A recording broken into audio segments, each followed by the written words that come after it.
आप सभी का स्वागत है हिंदी नोबेल स्टोरी एक्सप्लेनर में। यहाँ पर हर एक स्टोरी आपको मैजिक सिस्टम रोमांस की एक जादुई सफ़र पे ले जाएगी। इस स्टोरी का सारा चरित्रों, स्थान, घटना सब कुछ काल्पनिक है। इसे वास्तविकता से जोड़ने का प्रयास ना करें। चलिए स्टोरी की तरफ आगे बढ़ते हैं। अध्याय 181। तुम्हें मुझ पर विश्वास नहीं है। अर्जुन ने लक्ष्मी रानी के कंधे पर धीरे से थपथपाया और मुस्कुराया। अपनी बात खत्म करने के बाद वह लक्ष्मी रानी की बात अनसुनी करके अखाड़े के मंच के बीचों बीच चला गया। उसने सभी दुश्मनों और दूर बिखरे हुए दुष्ट साधकों को देखा और कहा, समय हो गया है। आओ और सेना बनाओ, उन सबको मार डालो। सभी लोग अभी भी अचंभित थे जब उन्होंने आकाश में 4 तलवारों की किरणें चमकती देखीं। तलवार की किरणें आकाश और पृथ्वी को जोड़ती थीं, जो वायु, वज्र, धातु और अग्नि के 4 तत्वों का प्रतिनिधित्व करती थीं। वे 4 दिव्य स्तंभों की तरह थीं जिनसे तलवार की ख्यूई की अनगिनत लड़ियां निकलती थीं। वे अखाड़े के मंच के चारों ओर 10,000 मीटर के दायरे में एक दूसरे को चीरती और घेरे हुए थीं। ये वही तलवार संरचना थी जिसका उपयोग अर्जुन ने रक्त आत्मा गुप्त क्षेत्र में हुआंग परिवार की प्रतिभाओं को घेरे रखने के लिए किया था। 4 दिव्य स्तंभों के नीचे 4 युवक खड़े थे, सभी के हाथ में हथियार थे। वे थे हुआंग वुकियांग, हुआंग झांतियन, वान्यान पोजुन और एक अन्य विशेषज्ञ। उनसे एक प्राचीन आभा निकल रही थी और उनके बाल हवा में नाच रहे थे, वीर और पराक्रमी लग रहे थे। वे 9वें स्तर के दाओयुआन क्षेत्र के विशेषज्ञ थे, लेकिन उनकी आभा सर्वोच्च सम्राट क्षेत्र के विशेषज्ञों जैसी थी। वे दुनिया के चारों कोनों की रक्षा करने वाले 4 दिव्य सेनापतियों जैसे थे। कुछ क्षण बाद उन्होंने अपनी मुट्ठियां भींच लीं और एक स्वर में बोले, गुरु ने हमें गुरु अर्जुन के आदेशों का पालन करने का आदेश दिया है। इस समय हमारी तलवारों की टुकड़ी ने इस स्थान को घेर लिया है। मालिक, कृपया हमें आदेश दें। हुश हुश हुश। लक्ष्मी रानी ने एक लंबी सांस ली। श्री अर्जुन ने दरअसल ये शितयान के 4 अधीनस्थों को उधार लिया है और एक भव्य दल बनाया है। क्या वह एक ही झटके में 3 परिवारों और 3 कीमिया गुरुओं को बंदी बनाने की योजना बना रहा है? ये तो बहुत पागलपन है, जैसी कि मिस्टर अर्जुन से उम्मीद थी। कीमिया मास्टर कुनवु, कीमिया मास्टर गोंगगोंग और कीमिया मास्टर मोनोहोर ने हुआंग झांतियन और अन्य लोगों को उदास भावों से देखा। उनके हाथों में पहले से ही दिव्य अनुक्रम श्रृंखलाओं के साथ हथियार घूम रहे थे। उन्हें उम्मीद नहीं थी कि अर्जुन इन 4 लोगों को उधार लेगा। अब अर्जुन को मारना थोड़ा मुश्किल होगा। सुनो, तलवार की शक्ति का उपयोग करके ली परिवार, कुई परिवार और वांग परिवार के सर्वोच्च सम्राट क्षेत्र से नीचे के सभी लोगों को मार डालो। तीनों परिवारों को नष्ट कर दो। अर्जुन ने शांति से आदेश दिया। एक जोरदार आवाज हुई और सुनहरे टुकड़े उड़कर उसके शरीर से चिपक गए। उसके शरीर पर सुनहरे कवच का एक समूह प्रकट हो गया। अर्जुन पूरी तरह से जोश से भरा हुआ था और उसका व्यवहार वीरतापूर्ण था। उसने अपनी सच्ची साधना का प्रयोग किया और तारकीय तलवार लहराई और उसे कीमिया मास्टर मोनोहोर की ओर तान दिया। मार डालो। एक क्षण में दोनों पक्षों के बीच भीषण युद्ध छिड़ गया। सर्वोच्च सम्राट क्षेत्र, दाओयुआन क्षेत्र और यहाँ तक कि मूल राजा क्षेत्र के साधक भी अपने अपने विरोधियों की तलाश में लग गए। छोटा कमीना, आज मैं तुझे मार डालूंगा। कीमिया मास्टर मोनोहोर ने अपना मुंह खोला और एक जिथा थूक दिया। उसके बाएं हाथ के एक झटके से एक ध्वनि तरंग निकली। वह तेज थी और एक दरार को चीरती हुई अर्जुन को निगलने की कोशिश कर रही थी। उन्होंने अपने दाहिने हाथ में एक विशाल नीला हंडा थाम रखा था। नीले प्रकाश की एक चमक के साथ एक अजगर की परछाई प्रकट हुई और उसकी दहाड़ से 9 स्वर्ग हिल गए।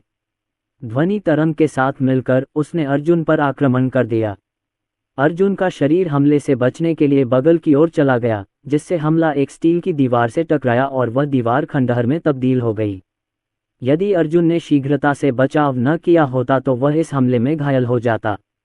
अर्जुन ने तारकीय तलवार को ऊपर उठाया और 100 मीटर की दूरी से आध्यात्मिक ऊर्जा खींची।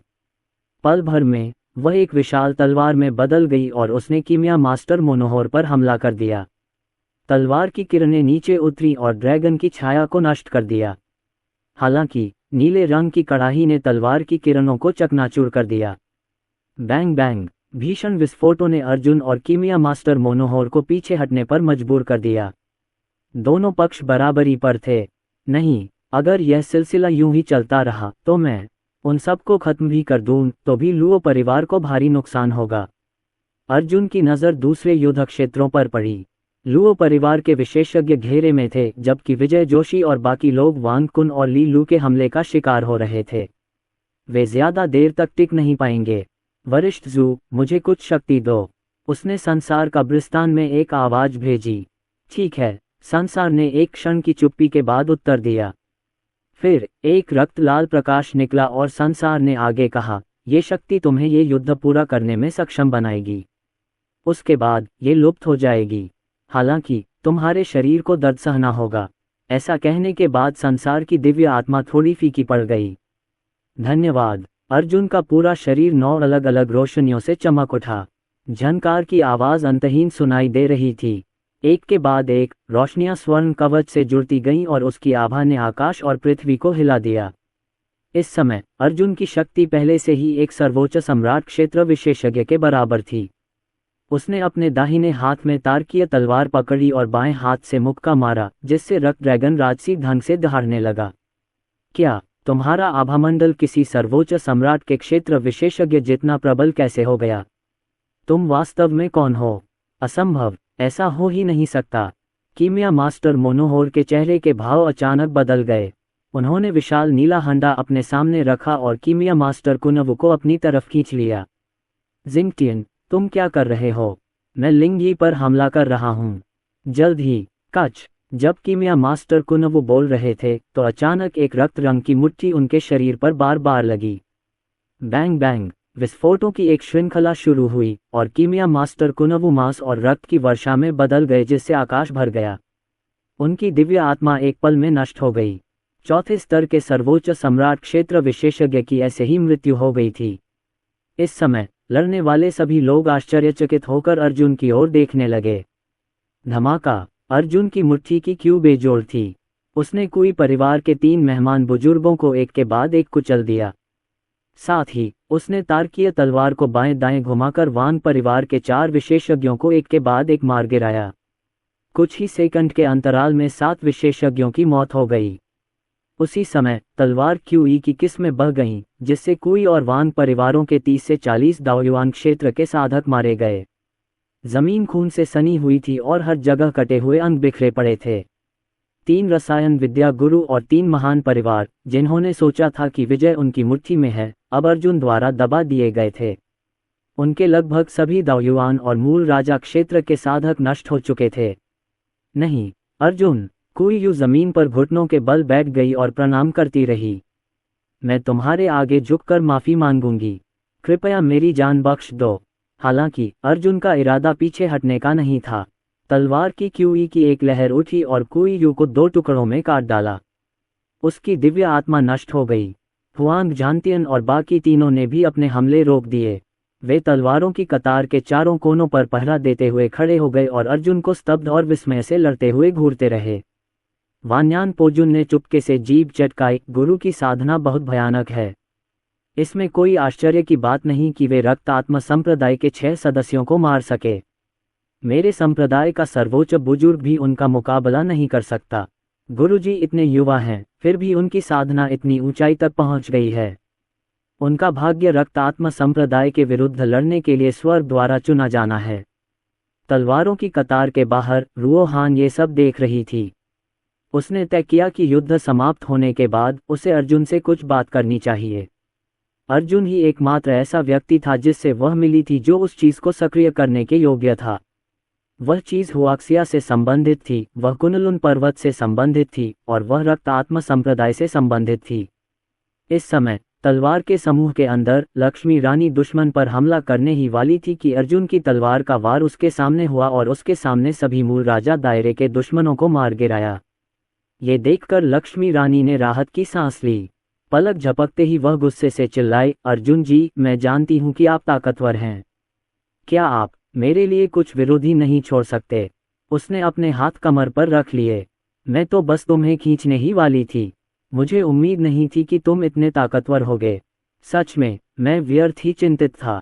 लक्ष्मी रानी की बात सुनकर अर्जुन हंसा और फिर उसने तारकीय तलवार लहराई और उसकी तलवार की क्यू तलवारों की कतार में घुस गई। उसकी शक्ति अद्वितीय थी। कुई, वांग और ली परिवार, चाहे वह अर्धचरणीय सर्वोच्च सम्राट क्षेत्र, दौयुआन क्षेत्र या मूल राजा क्षेत्र साधक थे, सभी अर्जुन की तलवार क्यूई के सामने गिर गए और नष्ट हो गए। विजय जोशी ने अपने सामने सब कुछ आश्चर्य से देखा, और लुओ परिवार के विशेषज्ञ भी। ये ताकतें अर्जुन को मारना चाहती थीं। क्या मजाक! अर्जुन की शक्ति डैनिक सुटाउन को पूरी तरह से नष्ट करने के लिए पर्याप्त थी। सबसे महत्वपूर्ण बात यह है कि किसने सोचा था कि कुछ ही महीनों में अर्जुन इस स्तर तक बढ़ जाएगा। एक क्षण बीता और अर्जुन के शरीर की शक्ति धीरे धीरे क्षीण हो गई। उसके सामने केवल कीमिया गुरु मोनोहोर और कीमिया गुरु गोंगगोंग ही खड़े थे। दोनों घायल थे और अर्जुन ने उनकी साधना को लगभग पूरी तरह से बाधित कर दिया था। अर्जुन, तुम छोटे कमीने, मुझे इसकी उम्मीद नहीं थी। अर्जुन, मैं मानता हूं कि तुम बहुत शक्तिशाली हो, लेकिन अगर तुम हमें मार दोगे तो देर सवेर तुम मर जाओगे। और तुम पूरी तरह से मृत अवस्था में ही मरोगे। दोनों कीमिया मास्टर्स ने मुंह में खून भर लिया। उन्होंने कभी नहीं सोचा था कि इस लड़ाई में उन्हें हार का सामना करना पड़ेगा। सबसे ज़रूरी बात, वे समझ नहीं पा रहे थे कि अर्जुन अचानक इतना ताकतवर कैसे हो गया था, मानो वह कोई और ही इंसान बन गया हो। इस बच्चे के शरीर में किस तरह के रहस्य छिपे थे। कीमिया मास्टर कुनवू को तुरंत मार दिया गया था और उसे और कीमिया मास्टर गोंगगोंग को अर्जुन ने बुरी तरह पीटा था। अगर उसे पता होता कि अर्जुन इतना शक्तिशाली है तो वह उसे अपना दुश्मन न बनाता।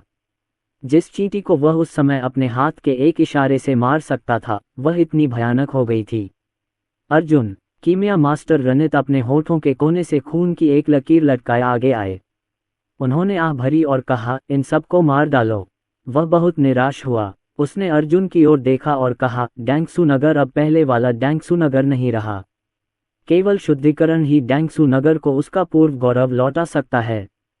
अब से तुम डैंगसू नगर के संरक्षक और उसके स्वामी हो। ठीक है। अर्जुन ने अपने दोनों हाथों में तारकीय तलवार और ड्रैगन स्लेयर हेवन तलवार पकड़ी। जैसे ही उसने दोनों तलवारें आगे फेंकी, उसके शरीर में रक्त ऊर्जा का संचार हो गया। कीमिया मास्टर मोनोहोर ने कभी भी यह उम्मीद नहीं की थी कि कीमिया मास्टर रानी ऐसा आदेश देंगे। उन्हें मार डालो। क्या वह पागल था? उसकी आंखें बड़ी हो गईं और उसने अल्कमी मास्टर रेनेट को घूरा। वह गुस्से से गरजा, लिंग ही, क्या तुम जानते हो कि अगर मुझे कुछ हो गया तो क्या होगा? तुम और यह छोटा सा बदमाश जीने के बारे में भूल जाओगे। रक्तात्म संप्रदाय के विशेषज्ञ अंततः पूरे कुनलुन पर्वत पर अपना प्रभुत्व स्थापित कर लेंगे। अभी 1 साल बाकी है। क्या आपको लगता है कि आप अकेले अपनी ताकत से उन्हें रोक पाएंगे? नहीं। भले ही आप सर्वोच्च सम्राट के दायरे में पहुंच गए हों, फिर भी आप उन विशेषज्ञों की नज़र में धूल के समान तुच्छ हैं। हा हा हा। हंसी का जोरदार धमाका हुआ। अर्जुन ने कीमिया मास्टर मोनोहोर की बातें सुनी और अपना सिर हिलाया, बिना किसी रोक टोक के। अब जब तुमने अपनी बकवास बंद कर दी है तो मैं तुम्हें खुद ही वापस भेज दूंगा। स्वूश स्वूश। पुची। प्रकाश की 2 किरणें दोनों कीमिया गुरुओं की छाती में चुभ गईं। जैसे ही उनके डेंटियन चकनाचूर हुए, तलवारों से दिव्य शक्ति निकली और उनकी दिव्य आत्माएं नष्ट हो गईं। एक ही समय में 2 कीमिया मास्टर्स की मृत्यु हो गई। अर्जुन ने अपनी तलवारें म्यान में डाल लीं और तलवारों की कतार को निष्क्रिय कर दिया। उसने कीमिया गुरु बाइवू की ओर नहीं, बल्कि दूर खड़े अनगिनत दर्शकों की ओर देखा। उसकी आवाज़ तेज और स्पष्ट थी। अब से कोई कुई परिवार, वांग परिवार या ली परिवार नहीं रहेगा। इन तीनों परिवारों के बचे हुए सदस्य, आगे बढ़ो और आत्मसमर्पण कर दो, वरना तुम वहीं मारे जाओगे। अर्जुन को इन परिवारों के बारे में अच्छी धारणा नहीं थी। वह खून का प्यासा व्यक्ति नहीं था, लेकिन वह अच्छी तरह जानता था कि ये लोग अंततः एक खतरा थे और उन्हें मारने से कई समस्याएं हल हो जाएंगी। भीड़ अर्जुन को घूरने लगी और तुरंत शांत हो गई। 300-400 लोग धीरे धीरे बाहर निकले। सबके चेहरे पर कड़वाहट या उदासी के भाव थे। लगभग सभी युवा थे, हालांकि कुछ बहुत बूढ़े भी थे। उनकी साधना का स्तर मूल राजा क्षेत्र से नीचे था और उनमें से ज्यादातर या तो संत क्षेत्र या पारलौकिक क्षेत्र के साधक थे। वे तीनों परिवारों की युवा पीढ़ी थे और अपने अपने परिवारों के नियमित कामकाज और कारोबार का प्रबंधन करते थे। सीनियर ये लगभग 300 लोगों ने एक दूसरे की तरफ देखा। फिर वे घुटनों के बल बैठ गए और चिल्लाए, हम अपने परिवार छोड़ने को तैयार हैं। हम अपने रक्त तत्व की कसम खाते हैं कि हम कभी सीनियर ये पर हमला नहीं करेंगे। ये शब्द स्वाभाविक रूप से सत्य थे। आखिरकार उन्होंने अर्जुन का भयानक रूप देखा था, इसलिए वे बदला लेने की हिम्मत नहीं कर सकते थे। इसके अलावा अर्जुन के पीछे एक और भी अधिक भयानक बड़ा भाई था, और जो रहस्यमय संप्रदाय या गुरु उन दोनों को प्रशिक्षित करता था। यदि अरुण और अर्जुन हाथ मिला लें तो कुनलुन पर्वत की शीर्ष सेनाओं के अलावा कोई भी उन्हें छूने का साहस नहीं कर सकेगा। अर्जुन ने इन लोगों को नज़रअंदाज कर दिया। उसकी नज़र कीमिया मास्टर रणित पर पड़ी। उसने कहा, मुझे दूर से कुछ लोगों की हत्या की आशंका हो रही है। इन लोगों को जिंदा रखने की कोई ज़रूरत नहीं है, इन्हें तुरंत मार डालो। इसके अलावा आपको ये भी जानना चाहिए कि इन 3 मृत कीमिया मास्टर्स के पास क्या संसाधन हैं। अभी एक महत्वपूर्ण समय है और ये संसाधन मेरे लिए बहुत उपयोगी हैं। कीमिया मास्टर मोनोहोर, कीमिया मास्टर गोंगगोंग और कीमिया मास्टर कुनवू। तीनों कीमिया मास्टर्स कई वर्षों से संयुक्त रूप से डैनिक्सू टाउन के प्रभारी थे, इसलिए उन्होंने निश्चित रूप से बहुत सारे संसाधन एकत्र किए थे, संभवतः अर्जुन के लिए फिर से आगे बढ़ने के लिए पर्याप्त। कीमिया मास्टर रणित ने सिर हिलाया। अगर तुम न भी पूछते तो भी मैं इस मामले में तुम्हारी मदद करता। इन 3 लोगों में कीमिया मास्टर मोनोहोर के पास सबसे ज्यादा खजाने हैं। किसी को मेरे साथ भेज दो, यही तुम हकदार हो। अर्जुन को अल्कमी मास्टर रणित की नेकनियति समझ आ गई। उसने मुट्ठियां भींच लीं और कहा, शुक्रिया सीनियर। कीमिया मास्टर रणित की आंखें थोड़ी सिकुड़ गईं और उन्होंने कुछ और नहीं कहा। हुआंग झांतियन। अर्जुन की नज़र फिर दूसरों पर पड़ी। वान्यान पूजुन, तुम लोग उनके घर जाओ और सारा सामान मेरे पास ले आओ। हुआंग वुकियांग, उसने कहा, वांग और ली परिवारों से सारा खजाना इकट्ठा करने की जिम्मेदारी तुम्हारी है। जहां तक संपत्तियों की बात है, उन पर लुओ परिवार का कब्जा होगा। अर्जुन ने 3 महान परिवारों और 3 कीमिया मास्टर्स को हराया था, और कीमिया मास्टर रणित के समर्थन के साथ वह अब डैनिक्सू टाउन का सच्चा संरक्षक और स्वामी था। वह अपनी इच्छानुसार डैनिक्सू टाउन में सभी सामग्रियों और उद्योगों को जुटा सकता था। सबसे ज़रूरी बात यह है कि दानिक्सू कस्बे में कोई भी अर्जुन पर हमला करने या उसकी अवज्ञा करने की हिम्मत नहीं करेगा। यह मौत को दावत देने जैसा होगा। हम सुनते हैं और मानते हैं। हुआंग झांतियन और अन्य लोग अर्जुन के आदेशों का पालन करने के लिए अलग अलग दिशाओं में उड़ गए। कीमिया मास्टर रणित भी मौन सहमति में उससे सहमत थे। उन्होंने कहा, अर्जुन, चूंकि कीमिया सम्मेलन बाधित हो गया है और परिस्थितियां बदल गई हैं, इसलिए मूल प्राचीन 100 आत्मा गोलियां जो तुम्हें पुरस्कृत की जानी थीं, मुझे लगता है कि हमें उन्हें लुओ परिवार और शेन परिवार को दे देना चाहिए। कीमिया मास्टर बाइवू और मैं उन्हें परिष्कृत करेंगे। उन्होंने अर्थपूर्ण दृष्टि से कीमिया आदरणीय बाइवू की ओर देखा। अब उसे इस व्यक्ति के बारे में अच्छी धारणा नहीं रही जो महत्वपूर्ण क्षणों में पीछे हट जाता था। सच्चाई ये थी कि यह व्यक्ति अभी भी एक कीमिया मास्टर था। 3 कीमिया गुरुओं की मृत्यु हो चुकी थी। अगर कीमिया गुरु बाइवू भी मर गए तो डैनिक्सू टाउन में कीमिया गुरुओं की कमी हो जाएगी और उसकी प्रतिष्ठा गिर जाएगी। अगर अर्जुन चला गया तो डैनिक्सू टाउन शायद कभी उबर न पाए और दूसरी ताकतें भी इस स्थिति का फायदा उठा सकती हैं। मुझे इससे कोई समस्या नहीं है। अर्जुन के जवाब देने के बाद उसने विजय जोशी और लक्ष्मी रानी की ओर देखा और आगे कहा, तुम बाकी 3 परिवारों के कारोबार के वारिस बनोगे। अब से दानिक्सू टाउन में बस कीमिया मास्टर रणित के आदेशों का पालन करना, वही मेरा प्रतिनिधित्व करेंगे। धन्यवाद श्री अर्जुन। विजय जोशी ने अपनी मुट्ठियां भींच लीं। ओह ठीक है मिस्टर अर्जुन, मुझे लगता है कि आज की लड़ाई से आप थक गए होंगे। आप लुओ परिवार के घर आराम करने क्यों नहीं आ जाते? हमने मिस्टर अर्जुन के स्वागत के लिए पहले से ही भोज की तैयारी कर रखी है। इसकी कोई ज़रूरत नहीं है, मुझे अभी क्यानज्यू शहर जाना है, अर्जुन ने कहा। उसने कीमिया मास्टर रणित और कीमिया मास्टर बाइवू की ओर देखा और कहा, तीनों कीमिया मास्टर्स की मृत्यु हो गई है। डैनिक्सू टाउन कुछ समय के लिए खाली हो जाएगा, इसलिए जितनी जल्दी हो सके युवा कीमियागरों की खेती करो। जी सर। कीमिया मास्टर बाइवू ने अपना सिर नीचे कर लिया और अपनी मुट्ठियां भींच लीं। अब उनमें कोई बुरी नीयत रखने की हिम्मत नहीं रही। उसकी नज़र अर्जुन और ये शितियान पर थी, लेकिन कीमिया मास्टर मोनोहोर और बाकी लोग अर्जुन के हाथों पल भर में मारे गए। अगर उसने कोई हरकत की होती तो उसकी भी मौत हो जाती। चिंता मत करो, तुम दानिक्सू कस्बे के मामले मुझ पर छोड़ सकते हो, और अगर तुम सीनियर वैद्यनाथ से मिलो तो उन्हें मेरा प्रणाम ज़रूर भेज देना। मैं उनसे तभी मिल पाऊंगा जब मुझे उनकी इजाज़त मिलेगी, कीमिया मास्टर रणित ने एक पल रुक कर कहा। तो अर्जुन, मुझ पर एक एहसान कर दो। सीनियर लिन ने मुझे नई जिंदगी दी है। मैं इससे ज्यादा कुछ नहीं मांगूंगा। मैं बस उन्हें फिर से देखना चाहता हूँ। ये सुनकर अर्जुन को समझ में आ गया कि कीमिया मास्टर रानित एक कृतज्ञ व्यक्ति थे। हालांकि वैद्यनाथ की दिव्य आत्मा संसार शमशान से पहले ही लुप्त हो चुकी थी। अगर वह वैद्यनाथ को फिर से देखना चाहता था तो उसे रक्त आत्मा संप्रदाय को हराना होगा और 100 प्राचीन महारथियों को बचाना होगा। हालांकि उसे यह नहीं पता था कि रक्त आत्मा संप्रदाय कहाँ है। हालांकि कोई ऐसा व्यक्ति था जिसके पास सुराग हो सकता था। हुआन परिवार के पूर्वज। उस समय हुआन परिवार के पूर्वज ने यहाँ रक्त आत्मा संप्रदाय का नेतृत्व किया था। अगर उन्हें रक्त आत्मा संप्रदाय की जांच करनी थी तो उन्हें हुआन परिवार के पूर्वज से पूछताछ करनी थी। आप अंततः गुरु को देखेंगे, लेकिन इसमें बहुत समय लगेगा। अर्जुन ने अल्कमी मास्टर रानित, अल्कमी मास्टर बाइवू, विजय जोशी और लुओ परिवार के 5 दिग्गजों को एक कमरे में बुलाया। आपको रक्त आत्मा संप्रदाय के बारे में पता होना चाहिए, है ना? उन्होंने कमरे में मौजूद सभी लोगों पर नजर डालते हुए पूछा। विजय जोशी की आंखें सिकुड़ गईं और उनका दिल डर से भर गया। लुओ परिवार के बाकी 5 विशेषज्ञों ने भी आह भरी।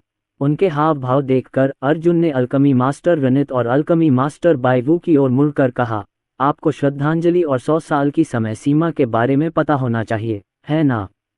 बेशक मुझे पता है। ये सुनकर कीमिया मास्टर रनित क्रोधित हो गया। मुझे पता है, पर मैं इस मामले में लाचार हूँ। कीमिया मास्टर बाइवू का लड़ने का जोश खत्म हो गया था और वे बेहद शांत दिखाई दे रहे थे, मानो उन्होंने मान लिया था कि कुनलुन पर्वतों का भाग्य अब और नहीं बदला जा सकता। अर्जुन ने एक क्षण विचार किया और उन्हें अपनी योजना बताने के लिए तैयार हो गया। अब से लगभग 1 साल बाद 100 साल की समय सीमा आ जाएगी और कुनलुन पर्वतों को सर्वोच्च सम्राट क्षेत्र के 100 प्रतिभाशाली लोगों की श्रद्धांजलि अर्पित करनी होगी। हालांकि रक्त आत्मा गुप्त क्षेत्र में रक्त आत्मा संप्रदाय के 6 सदस्य हैं। आपको इसकी जानकारी है ना? हम उन 6 बदमाशों के बारे में जानते हैं। विजय जोशी और कीमिया मास्टर रनित उन 6 के प्रति नाराजगी से भरे हुए थे। कीमिया ग्रैंडमास्टर बाइवू ने शांति से कहा, हर बार जब रक्त आत्मा गुप्त क्षेत्र खुलता है तो वे 6 युवा प्रतिभाओं की जीवन शक्ति लूटकर उनका जीवन बढ़ा देते हैं। ये लंबे समय से चलता आ रहा है। अर्जुन ने एक रक्तरंजित सिर निकाला और मुस्कुराया, मैं ऐसे लोगों को जीवित नहीं रहने दूंगा, इसलिए मैंने उन्हें पहले ही मार डाला है। उसने सिर को मेज पर रख दिया और सभी को उसे देखने का इशारा किया।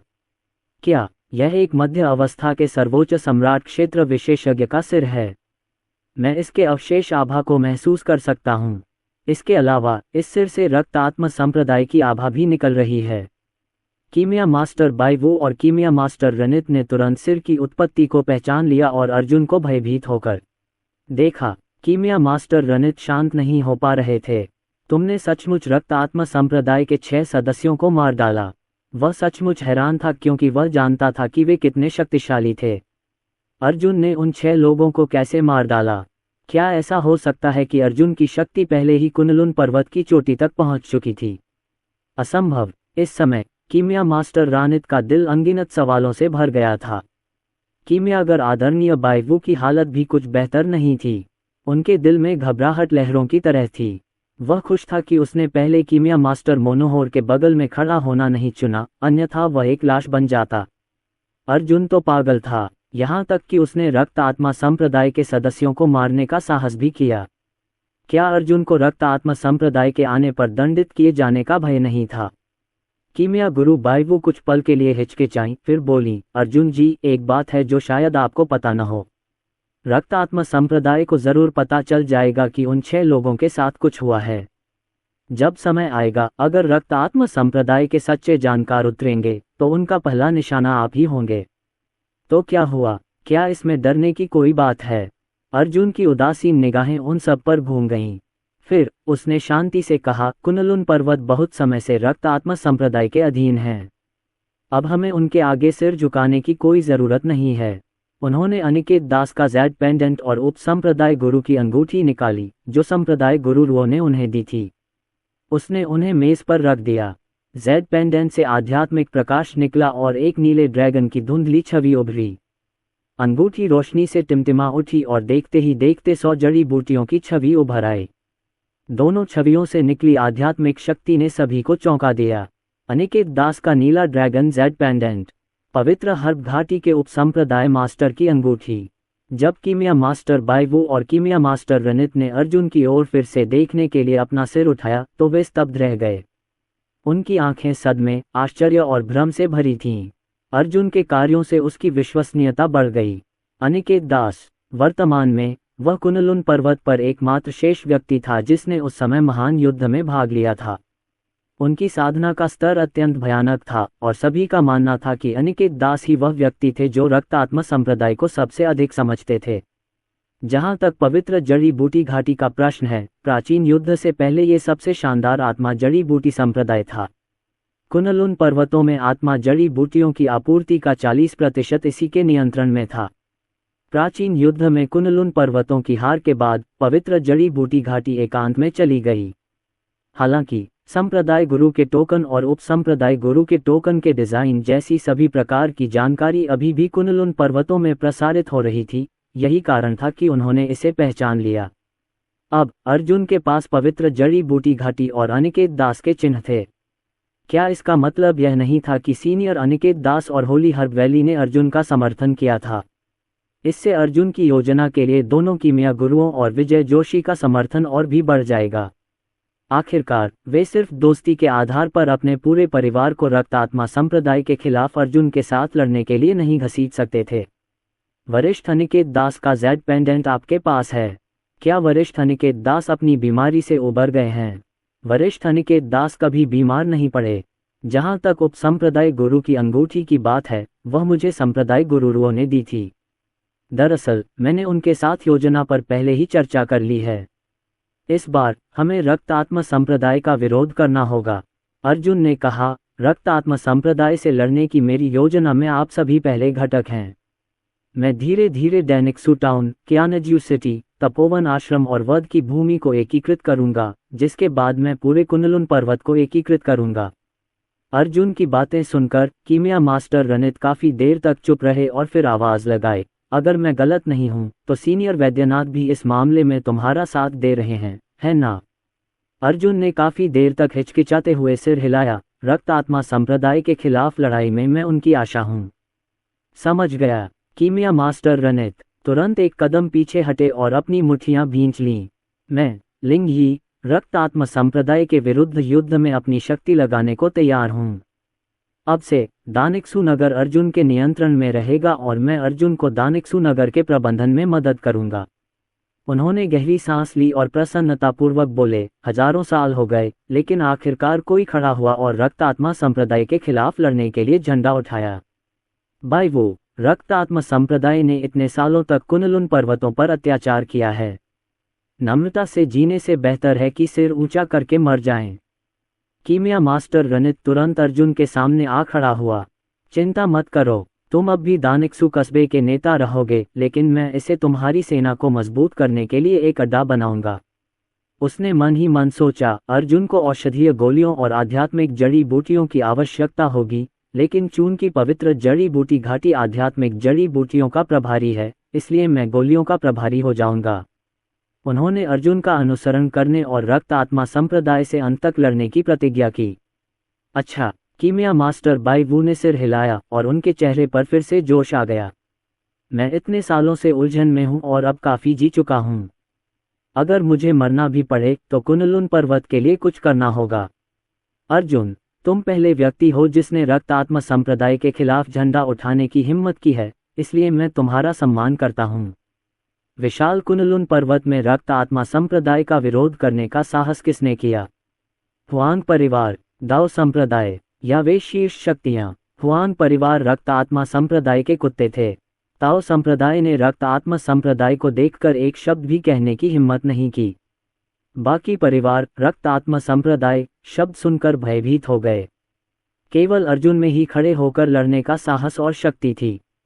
जब दोनों कीमिया गुरुओं ने ऐसा चुनाव किया है तो मैं क्यों मना करूं? विजय जोशी मुस्कुराए और मुट्ठियां भींच लीं। श्रीमान अर्जुन, हमारा लुओ परिवार कीमिया पर ध्यान केंद्रित करता है। हम आपकी शक्तियों के लिए सभी प्रकार की गोलियों को परिष्कृत करने में दोनों कीमिया गुरुओं की सहायता करेंगे। हालांकि हमारे परिवार के शीर्ष विशेषज्ञों की लड़ाकू क्षमता बहुत कम है। मुझे डर है कि भविष्य में हम युद्ध के मैदान में बेकार हो जाएंगे, इसलिए मैं उन्हें बाकी चीज़ों के साथ गोलियों को भी परिष्कृत करने को कहूँगा।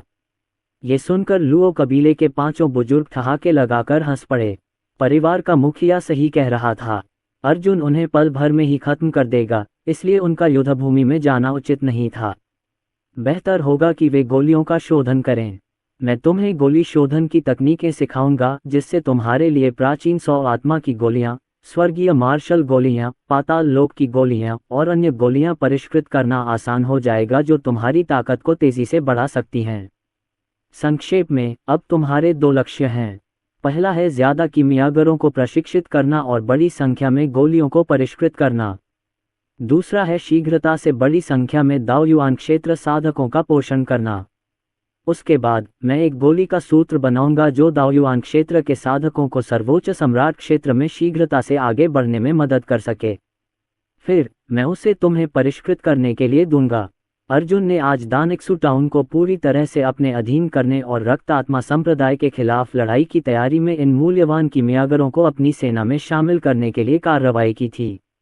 हम समझते हैं, चिंता मत करो। विजय जोशी और दोनों अल्कमी मास्टर्स ने अपनी सहमति व्यक्त की। अर्जुन ने कई कीमिया तकनीकें सीखीं, जो उसने संसार कब्रिस्तान के प्राचीन महारथियों से प्राप्त की थीं। उनमें से 2 दाओयुआन स्तर की कीमिया तकनीकें थीं और एक सर्वोच्च सम्राट स्तर की कीमिया तकनीक थी। दोनों कीमिया गुरुओं और विजय जोशी के कीमिया मानकों के साथ उन्हें इन कीमिया तकनीकों को पूरी तरह से समझने में ज़्यादा समय नहीं लगा। उसके बाद प्राचीन 100 आत्मा गोली को परिष्कृत करने में उनकी दक्षता उससे ज़्यादा कम नहीं होगी। ठीक है, एक और बात, मेरे पास रेडियंट हॉल और डार्क हॉल हैं। डार्क हॉल उन छोटे परिवारों को खत्म करने के लिए जिम्मेदार है जो रक्त आत्मा संप्रदाय में शामिल हो गए हैं। मैं डार्क हॉल के प्रभारी राजवीर राणा से आपसे संपर्क करवाता हूँ। उन्हें गोलियां उपलब्ध कराने की जिम्मेदारी आपकी होगी, अर्जुन ने कहा। उन्होंने अनिकेत दास का ज़ैड पेंडेंट और सेक्ट मास्टर रुओ की अंगूठी रख दी और कहा, जहां तक रेडियंट हॉल की बात है, पवित्र हर्ब वैली वहां की जिम्मेदारी संभालती है। दानिक्सु टाउन भी रेडियंट हॉल का हिस्सा बन जाएगा। जल्द ही मैं रेडियंट हॉल के प्रभारी व्यक्ति से आपसे संपर्क करने के लिए कहूँगा। मुझे हुआन परिवार से निपटना है, इसलिए मेरे पास दोनों हॉलों का प्रबंधन करने के लिए अधिक समय नहीं है, लेकिन मैं उनके बीच कोई संघर्ष नहीं चाहता। अर्जुन ने संक्षेप में स्थिति समझाई और फिर एक मंत्र का प्रयोग करके मीरा त्रिवेदी और राजवीर राणा को सूचित किया। उसने उनसे रेडियंट हॉल और डार्क हॉल को दानिक्सु टाउन में लाने और इस स्थान को अपने संचालन के मुख्य अड्डे के रूप में उपयोग करने के लिए कहा। मालिक, गुरुजी, मैं आत्मा जड़ी बूटियां और विभिन्न औषधीय गोलियां वापस लाया हूं। वान्यान पोजुन और हुआंग झांतियन वापस लौटे और 3 भंडारण अंगूठियां सौंपी, जिनमें आत्मा पत्थर, विभिन्न हथियार, आत्मा जड़ी बूटियां, गोलियां आदि थीं। अर्जुन ने उसे लिया और अपनी आध्यात्मिक बुद्धि से उन्हें देखा। जो कुछ उसने पाया, उससे वह थोड़ा चौंका और चुपके से जीभ चटकाए। वे 3 महान कीमिया मास्टर बहुत अमीर थे। वे अनगिनत वर्षों तक जीवित रहे थे और उनके संसाधनों का संचय कुनलुन पर्वतों की अधिकांश सेनाओं से कहीं अधिक था। ये कहा जा सकता है कि हर कीमिया गुरु एक चलता फिरता खजाना था। हालांकि कोई भी कीमिया गुरु को नाराज करने की पहल नहीं करता था। अर्जुन इसका एकमात्र अपवाद था। वह तो धनी हो गया था। 1000 जुबान गोली, असंख्य मोती जड़ी बूटी, दाव समझ की गोली। अर्जुन ने 3 कीमिया गुरुओं की भंडार अंगूठियों से 3 सर्वोच्च खजाने निकाले। ये उसके लिए फिर से आगे बढ़ने के लिए पर्याप्त होंगे। उसने कीमिया मास्टर रानिट और कीमिया मास्टर बाइवू की ओर देखा और कहा, जाओ और सबसे पहले प्राचीन 100 आत्मा की गोली को परिष्कृत करो और इसे लुओ और शेन परिवारों को दे दो। साथ ही 3 कीमिया मास्टर्स की जगह 3 कीमियागर ढूंढो। दानिक्सु टाउन को जल्दी से उबरना होगा। मैं फिर से आगे बढ़ने के लिए एकांतवास में जा रहा हूँ। ये देखकर 2 कीमिया मास्टर्स विजय जोशी और 5 लुओ परिवार के विशेषज्ञ अपनी अपनी जिम्मेदारियों का प्रभार लेने के लिए एक साथ चले गए। हुआंग झांतियन और बाकी लोग दरवाजे के बाहर अर्जुन की रखवाली कर रहे थे। उसी समय उन्होंने राजवीर राणा, मीरा त्रिवेदी और बाकी लोगों से संपर्क किया और उन्हें जल्दी से वहां पहुंचने को कहा। कमरे के अंदर अर्जुन ने एक गहरी सांस ली और सहस्त्र जुबान गोली निकाली। उसकी नज़र उस गोली पर पड़ी जो गोलियों के आकार में ढकी हुई थी। बिना समय गंवाए उसने उसे निगल लिया और तुरंत ही अपने शरीर में एक जबरदस्त शक्ति का संचार महसूस किया, जिसने उसके पूरे दानत्यन को भर दिया और उसकी साधना को बहुत बढ़ा दिया। उसी समय अमर तलवार दाव अर्जुन के पीछे प्रकट हुई। ये दाव पहले ही पूर्ण हो चुका था, इसलिए अर्जुन को एक नया दाव पूर्ण करने की आवश्यकता थी। वध दाव। संसार शमशान के तीसरे प्राचीन शक्तिशाली विशेषज्ञ वध दाव भगवान ने अर्जुन को उनकी दिव्य आत्मा के विलुप्त होने से पहले ये दाव प्रदान किया था। अर्जुन ने तो इसकी केवल सही जानकारी ही जुटाई थी और इसमें उसकी महारत अमर तलवार दाव जितनी ऊंचाई तक नहीं पहुंची थी। इसलिए चूंकि उसे एक और दाव में निपुणता हासिल करनी थी, उसने इसे चुना। स्लॉटर दाव का ध्यान हत्या पर केंद्रित था। मारक क्षमता के मामले में यह अमर तलवार दाव से भी आगे निकल गया। हालांकि इसकी साधना अत्यंत कठिन थी। सहस्त्र जुबान गोली एक उच्च श्रेणी की गोली थी, लेकिन इसके प्रभाव प्राचीन 100 आत्मा गोली से कहीं बेहतर थे और यह एक साधारण प्रथम स्तरीय दावयुआन क्षेत्र साधक को दावयुआन क्षेत्र के 8वें स्तर तक पहुंचने में सक्षम बनाती थी। हालांकि अर्जुन के लिए इसका सेवन केवल उसके वध दाव को ही पूर्ण करेगा। इसके अलावा कीमिया मास्टर कुनवू के पास ये सिर्फ एक ही गोली थी, इसलिए मुमकिन था कि उसे यह संयोग से मिली हो। आखिरकार उसकी कीमिया कला के कौशल से इस स्तर की गोली को परिष्कृत करना नामुमकिन था। अर्जुन के शरीर ने सहस्त्र जुबान गोलियों के औषधीय प्रभावों को शीघ्रता से अवशोषित कर लिया। उसका शरीर एक सघन आभा से घिरा हुआ था और वध दाव और अमर तलवार दाव उसके पीछे तैर रहे थे। तलवार की क्यूई की 1000 से भी ज्यादा भयानक लड़ियां उसके चारों ओर बवंडर की तरह घूम रही थीं। फिर उसने असंख्य मोती जड़ी बूटी और दाव समझ की गोली उठाए और उन्हें खा लिया। कुछ घंटों बाद एक शक्तिशाली आभा ने दैनिक सुटाउन को पूरी तरह से भर दिया। अर्जुन पालथी मारकर बैठ गया। उसकी कसकर बंद आंखें अचानक खुल गईं और उसके शरीर से प्रकाश की किरणें निकली, मानो उसका पुनर्जन्म हो रहा हो। हुआंग झांतियन ने अर्जुन को घूरते हुए खुशी से कहा, गुरु, आपने फिर से सफलता हासिल कर ली है। मास्टर के पास पहले से ही एक दावयुआन क्षेत्र साधक के रूप में ऐसी शक्ति है। मुझे आश्चर्य है कि जब वह सर्वोच्च सम्राट क्षेत्र में पहुंचेगा तो वह कितना चौंकाने वाला होगा। वान्यान पोजुन भी बेहद हैरान था। जब सभी लोग सदमे में थे, खून से लथपथ एक व्यक्ति लड़खड़ाते हुए इमारत में आया। इस व्यक्ति को देखते ही हुआंग झांतियन और वान्यान पोजुन के चेहरे के भाव एकदम बदल गए। ऐसा इसलिए था क्योंकि घायल व्यक्ति कोई और नहीं बल्कि हुआंग वुकियांग था, जिसे अर्जुन ने कुई परिवार के घर भेजा था। हुआंग वुकियांग, क्या हुआ? मास्टर की सफलता में खलल मत डालो। हुआंग झांतियन ने एक कदम आगे बढ़कर हुआंग वुकियांग को झट से पकड़ लिया। हालांकि जिस कमरे में अर्जुन था उसका दरवाजा पहले ही धक्का देकर खोला जा चुका था। हुआंग वुकियांग ने हुआंग झांतियन की बात अनसुनी कर दी। इसके बजाय उसने पालथी मारे बैठे युवक की ओर देखा और कहा, गुरुजी, 4 सर्वोच्च सम्राट क्षेत्र विशेषज्ञ अचानक कुई परिवार के निवास में प्रकट हो गए। मैं उनका मुकाबला नहीं कर सकता। हुआंग वुकियांग खून से लथपथ होकर दौड़ा। वांग और ली परिवारों के संसाधनों को लूटने के बाद जब वह कुई परिवार के निवास पर पहुंचा तो कुई परिवार के विशेषज्ञों ने उस पर हमला कर दिया। इस समय उसकी कई हड्डियां टूट चुकी थीं और अंदरूनी अंग क्षतिग्रस्त हो चुके थे। अगर उसकी नींव गहरी न होती तो चारों विशेषज्ञों के भीषण प्रहारों से उसकी जान चली जाती। वाह! अर्जुन ने तुरंत अपनी सफलता की आभा को रोका और उठ खड़ा हुआ। उसने कुई परिवार की ओर देखा। कुई परिवार के अवशेष, उन्होंने मेरे लोगों को छूने की भी हिम्मत की। मैं उनका सफाया कर दूंगा। देखते हैं रक्त आत्मा संप्रदाय उनकी रक्षा कर पाता है या नहीं। उसकी ठंडी हत्या की मंशा बाहर बह गई। हुआंग वुकियांग, तुम यहीं रहो और अपनी चोटें ठीक करो। मैं कुई परिवार के घर जा रहा हूँ। इसके बाद अर्जुन सीधे कुई परिवार के निवास की ओर चल पड़ा। दावयुआन क्षेत्र पहुंचने के बाद उसकी गति नई ऊंचाइयों को छू चुकी थी और वह बड़ी बड़ी दूरियां भी अचंभित कर देने वाली गति से तय कर सकता था। कुई परिवार के निवास तक पहुंचने में उसे ज्यादा समय नहीं लगा। इस समय कुई परिवार अराजकता में था। औरतें और बच्चे अपनी जान बचाकर भाग रहे थे। कुछ संत लोग और संत राजा लोग साधक हथियार लिए कुई परिवार के 4 बुजुर्गों के पीछे पीछे चल रहे थे। वे विजय जोशी और लुओ परिवार के 5 शीर्ष विशेषज्ञों का सामना कर रहे थे। कुई मिंग और अन्य बुजुर्ग इसलिए बच गए क्योंकि कुई परिवार रक्तात्म संप्रदाय में शामिल हो गया था और वे ही इस अभियान का नेतृत्व कर रहे थे। अर्जुन, तुम अंततः यहाँ आ गए। विजय जोशी ने अर्जुन की ओर देखा और कहा, हमारे परिवार के बड़े बुजुर्ग ने बताया था कि इन 4 बुजुर्गों को रक्त आत्मा संप्रदाय में मार डालने की पेशकश की गई थी, लेकिन वे किसी तरह बच गए। लगता है कोई परिवार भी रक्त आत्मा संप्रदाय में शामिल हो गया है। अर्जुन ने हल्के से सिर हिलाया। उसकी नज़र कुई मिंग और बाकियों पर पड़ी। चूंकि कुई परिवार ने रक्त आत्मा जनजाति का साथ दिया है, इसलिए तुम सब मर सकते हो।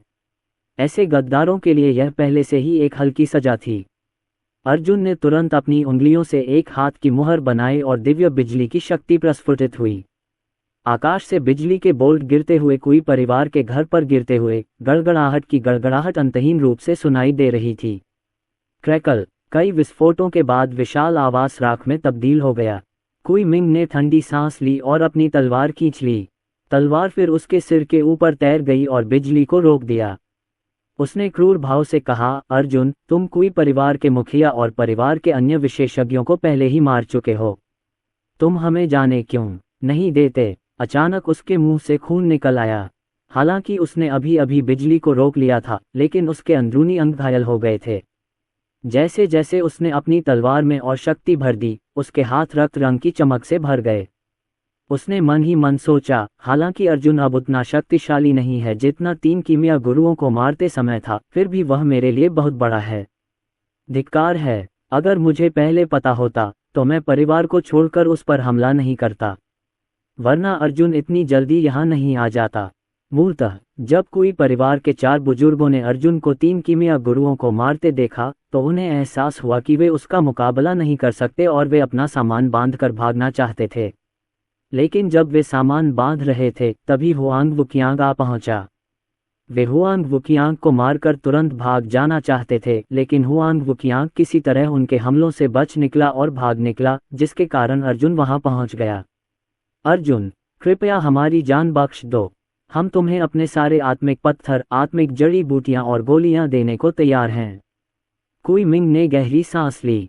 उसकी हथेली के सिरे पर बेहद चमकदार रक्तिम ऊर्जा का एक गुच्छ चुपचाप प्रकट हुआ और फिर शानदार आतिशबाजी की तरह फूट पड़ा, जिससे आकाश जगमगा उठा और वह बाहर की ओर भागा। जल्दी करो और चले जाओ, हम अर्जुन को नहीं रोक सकते। कुई मिंग चिल्लाया और तीनों बुजुर्गों के साथ भाग गया।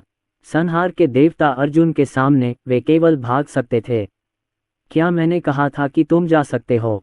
जब कुई मिंग भाग रहा था तो उसके पीछे से एक ठंडी आवाज आई, अर्जुन। अर्जुन उसके पीछे कब प्रकट हुआ? ये कैसे संभव हुआ? तुम चारों अब भी सोचते हो कि तुम जिंदा बच सकते हो? तुम पहले ही रक्त आत्मा संप्रदाय के खिलाफ लड़ने वाले वरिष्ठों को निराश कर चुके हो।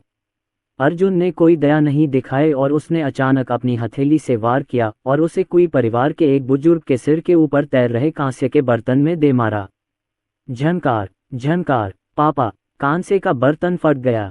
कोई परिवार के बुजुर्ग ने मुंह में खून थूका और कमजोर होकर जमीन पर गिर पड़े। वे जल्दी से चिल्लाए, अर्जुन, मेरी जान बख्श दो। मैं तुम्हारे लिए कुछ भी करूंगा। मुझे तुम्हारी जरूरत नहीं है। मर जाओ। अर्जुन की हथेली ने फिर वार किया, जिससे वह आदमी खून से लथपथ हो गया।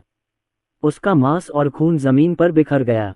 उसके पास इस समय सर्वोच्च सम्राट क्षेत्र के विशेषज्ञों को नियंत्रित करने का कोई साधन नहीं था, इसलिए उनमें से किसी को भी जीवित रखने का कोई मतलब नहीं था, विशेष रूप से इन गद्दार बदमाशों को। इस समय लुओ परिवार के 5 विशेषज्ञों ने कुई मिंग और अन्य 2 बुजुर्गों को रोक दिया और जमकर लड़ाई लड़ी। अर्जुन की नज़र एल्डर कुई मिंग पर पड़ी। तुम्हारे जैसे लोग हवा की बर्बादी हैं। मैं तुम्हें खुद नर्क में भेज दूंगा।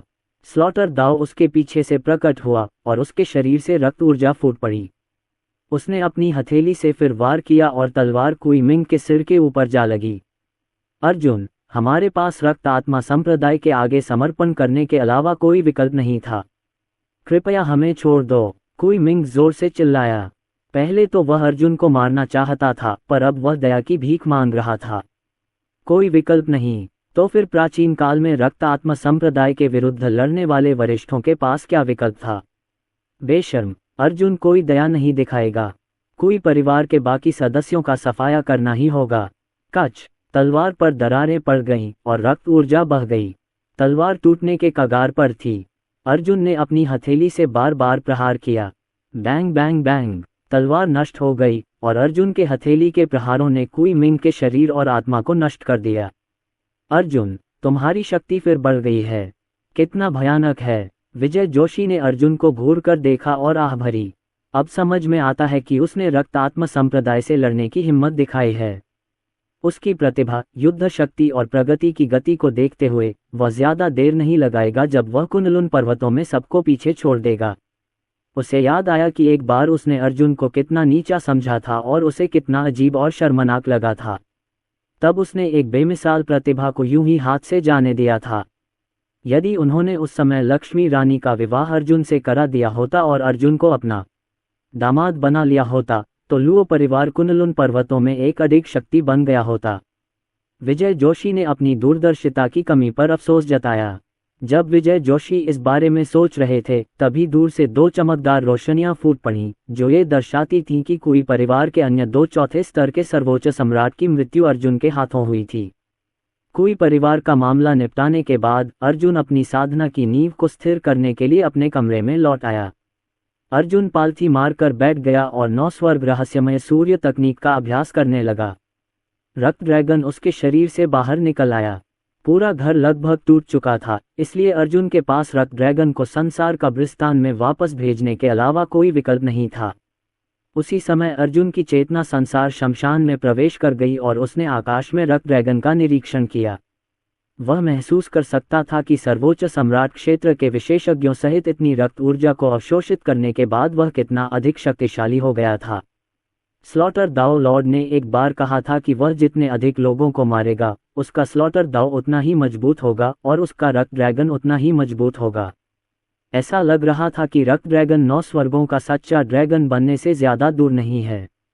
उस समय उससे रक्त आत्मा संप्रदाय से लड़ने और 100 प्राचीन शक्तिशाली विशेषज्ञों को बचाने के लिए रक्त ड्रैगन पर निर्भर रहना पड़ सकता है।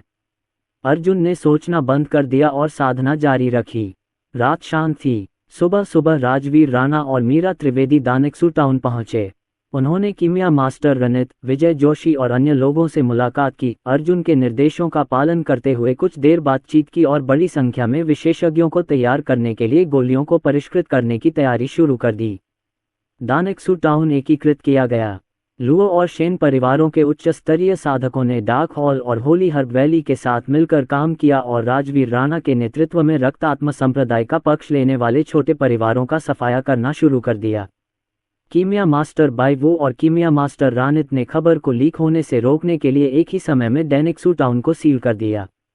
इसके अलावा उन्होंने अपने विकास और उन्नति को गति देने के लिए पवित्र हर्ब घाटी के संसाधनों के साथ साथ 3 कीमिया मास्टर्स और 3 प्रमुख परिवारों से लूटे गए संसाधनों पर भी भरोसा किया तथा बड़े पैमाने पर विशेषज्ञों का पोषण किया। अपनी साधना नींव को स्थिर करने के बाद अर्जुन हुआंग जानतियन और अन्य लोगों को कियानज्यू नगर ले गए। नगर का आधा भाग हुआंग परिवार का था जबकि आधा भाग ताओ संप्रदाय का। नगर के चारों ओर कई संप्रदाय थे जैसे लिंगहाई संप्रदाय, मेघसागर संप्रदाय इत्यादि। जब लक्ष्मी रानी अर्जुन को ले गईं तो कई संप्रदायों को अपमानित होना पड़ा। वे असहाय होकर बस देखते रहे कि कैसे उस नन्हे से बच्चे को जो मारे जाने वाला था दानिकसू टाउन और कोर टावर के लोग ले जा रहे थे। ये निस्संदेह विभिन्न संप्रदायों के लिए एक अपमान था। हालांकि उन सभी को दानिकसू नगर से आत्मा की गोलियां चाहिए थीं, इसलिए स्वाभाविक रूप से वे अपनी सेना को युद्ध के लिए दानिकसू नगर नहीं ले गए।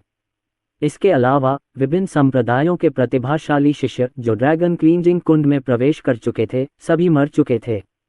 इसलिए वे अन्य प्रतिभाशाली शिष्यों के लिए केवल एक और प्रतिभा प्रतियोगिता आयोजित कर सकते थे।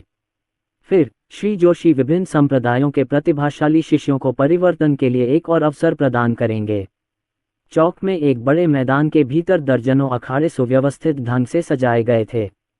पिछली बार की तरह सभी प्रमुख संप्रदाय यहाँ एकत्रित हुए। ताओ संप्रदाय के वरिष्ठ, सियान फीनिक्स संप्रदाय के वरिष्ठ वगैरह ने मिलकर नए निर्णायक मंडल का गठन किया। उसी समय सैकड़ों संप्रदाय एकत्रित हो गए। हुआन परिवार के अलावा बाकी सभी संप्रदाय आ गए थे। एक और प्रतिभाशाली प्रतियोगिता। अगर अर्जुन फिर से आए तो मजा आ जाएगा, किसी ने याद करते हुए कहा। उस समय अर्जुन ने सियान फीनिक्स संप्रदाय के कई शिष्यों को मार डाला था और श्री जोशी को उकसाया था, फिर भी वास्तव में उन्हें कोई चोट नहीं पहुंची थी। अगर अर्जुन आ गया तो ये प्रतिभा प्रतियोगिता जीवंत हो जाएगी। अर्जुन कोई बड़ी बात नहीं है। अगर उसने आने की हिम्मत की तो मारा जाएगा। किसी और ने तिरस्कार से कहा, क्या तुम्हें नहीं पता कि सभी संप्रदाय इस प्रतिभा प्रतियोगिता में भाग ले रहे हैं?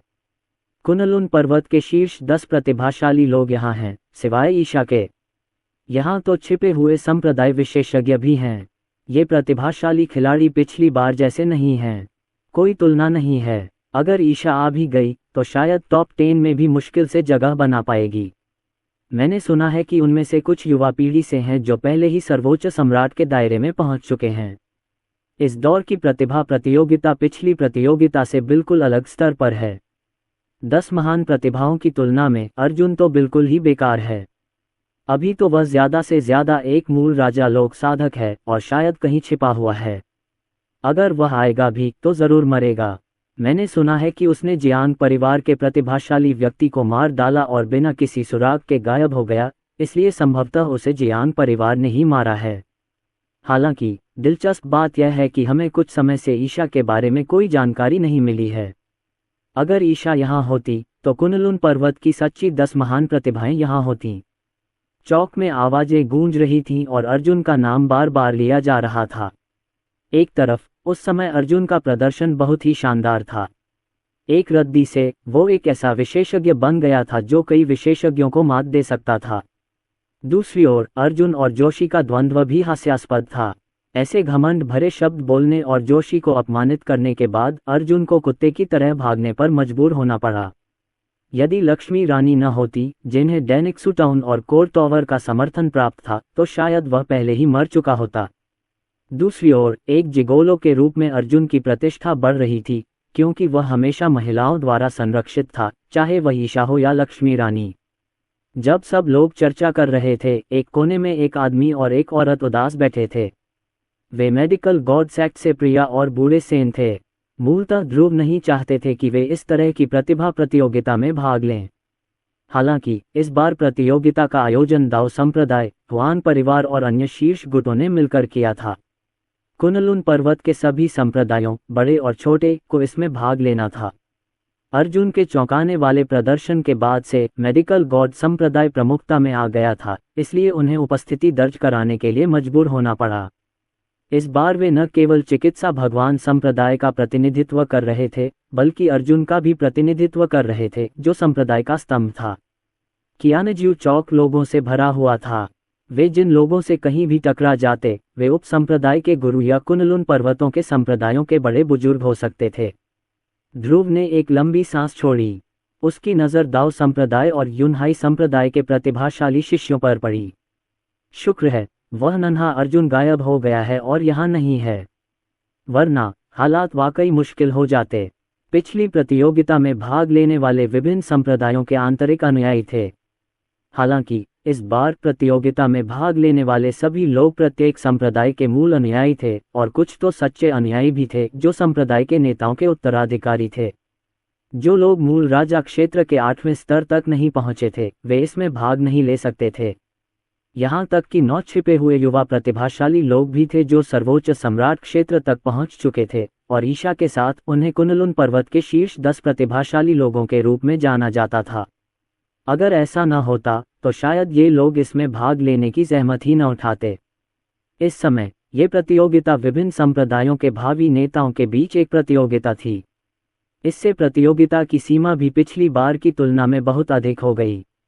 यद्यपि मेडिकल गॉड संप्रदाय के पास कोई भी शिष्य नहीं था जो प्रतियोगिता में भाग लेने के लिए योग्य था, फिर भी उन्हें हुआन परिवार और दाओ संप्रदाय द्वारा भाग लेने के लिए मजबूर किया गया। मालिक, हमारे पास पंजीकरण के लिए योग्यता नहीं है, क्या हमें फिर भी यहीं रुककर देखना होगा? बूढ़ा सेन जोर से हंसा। पिछली बार तो उसके पास पंजीकरण का मौका था, लेकिन इस बार तो वह इसके लिए योग्य भी नहीं था।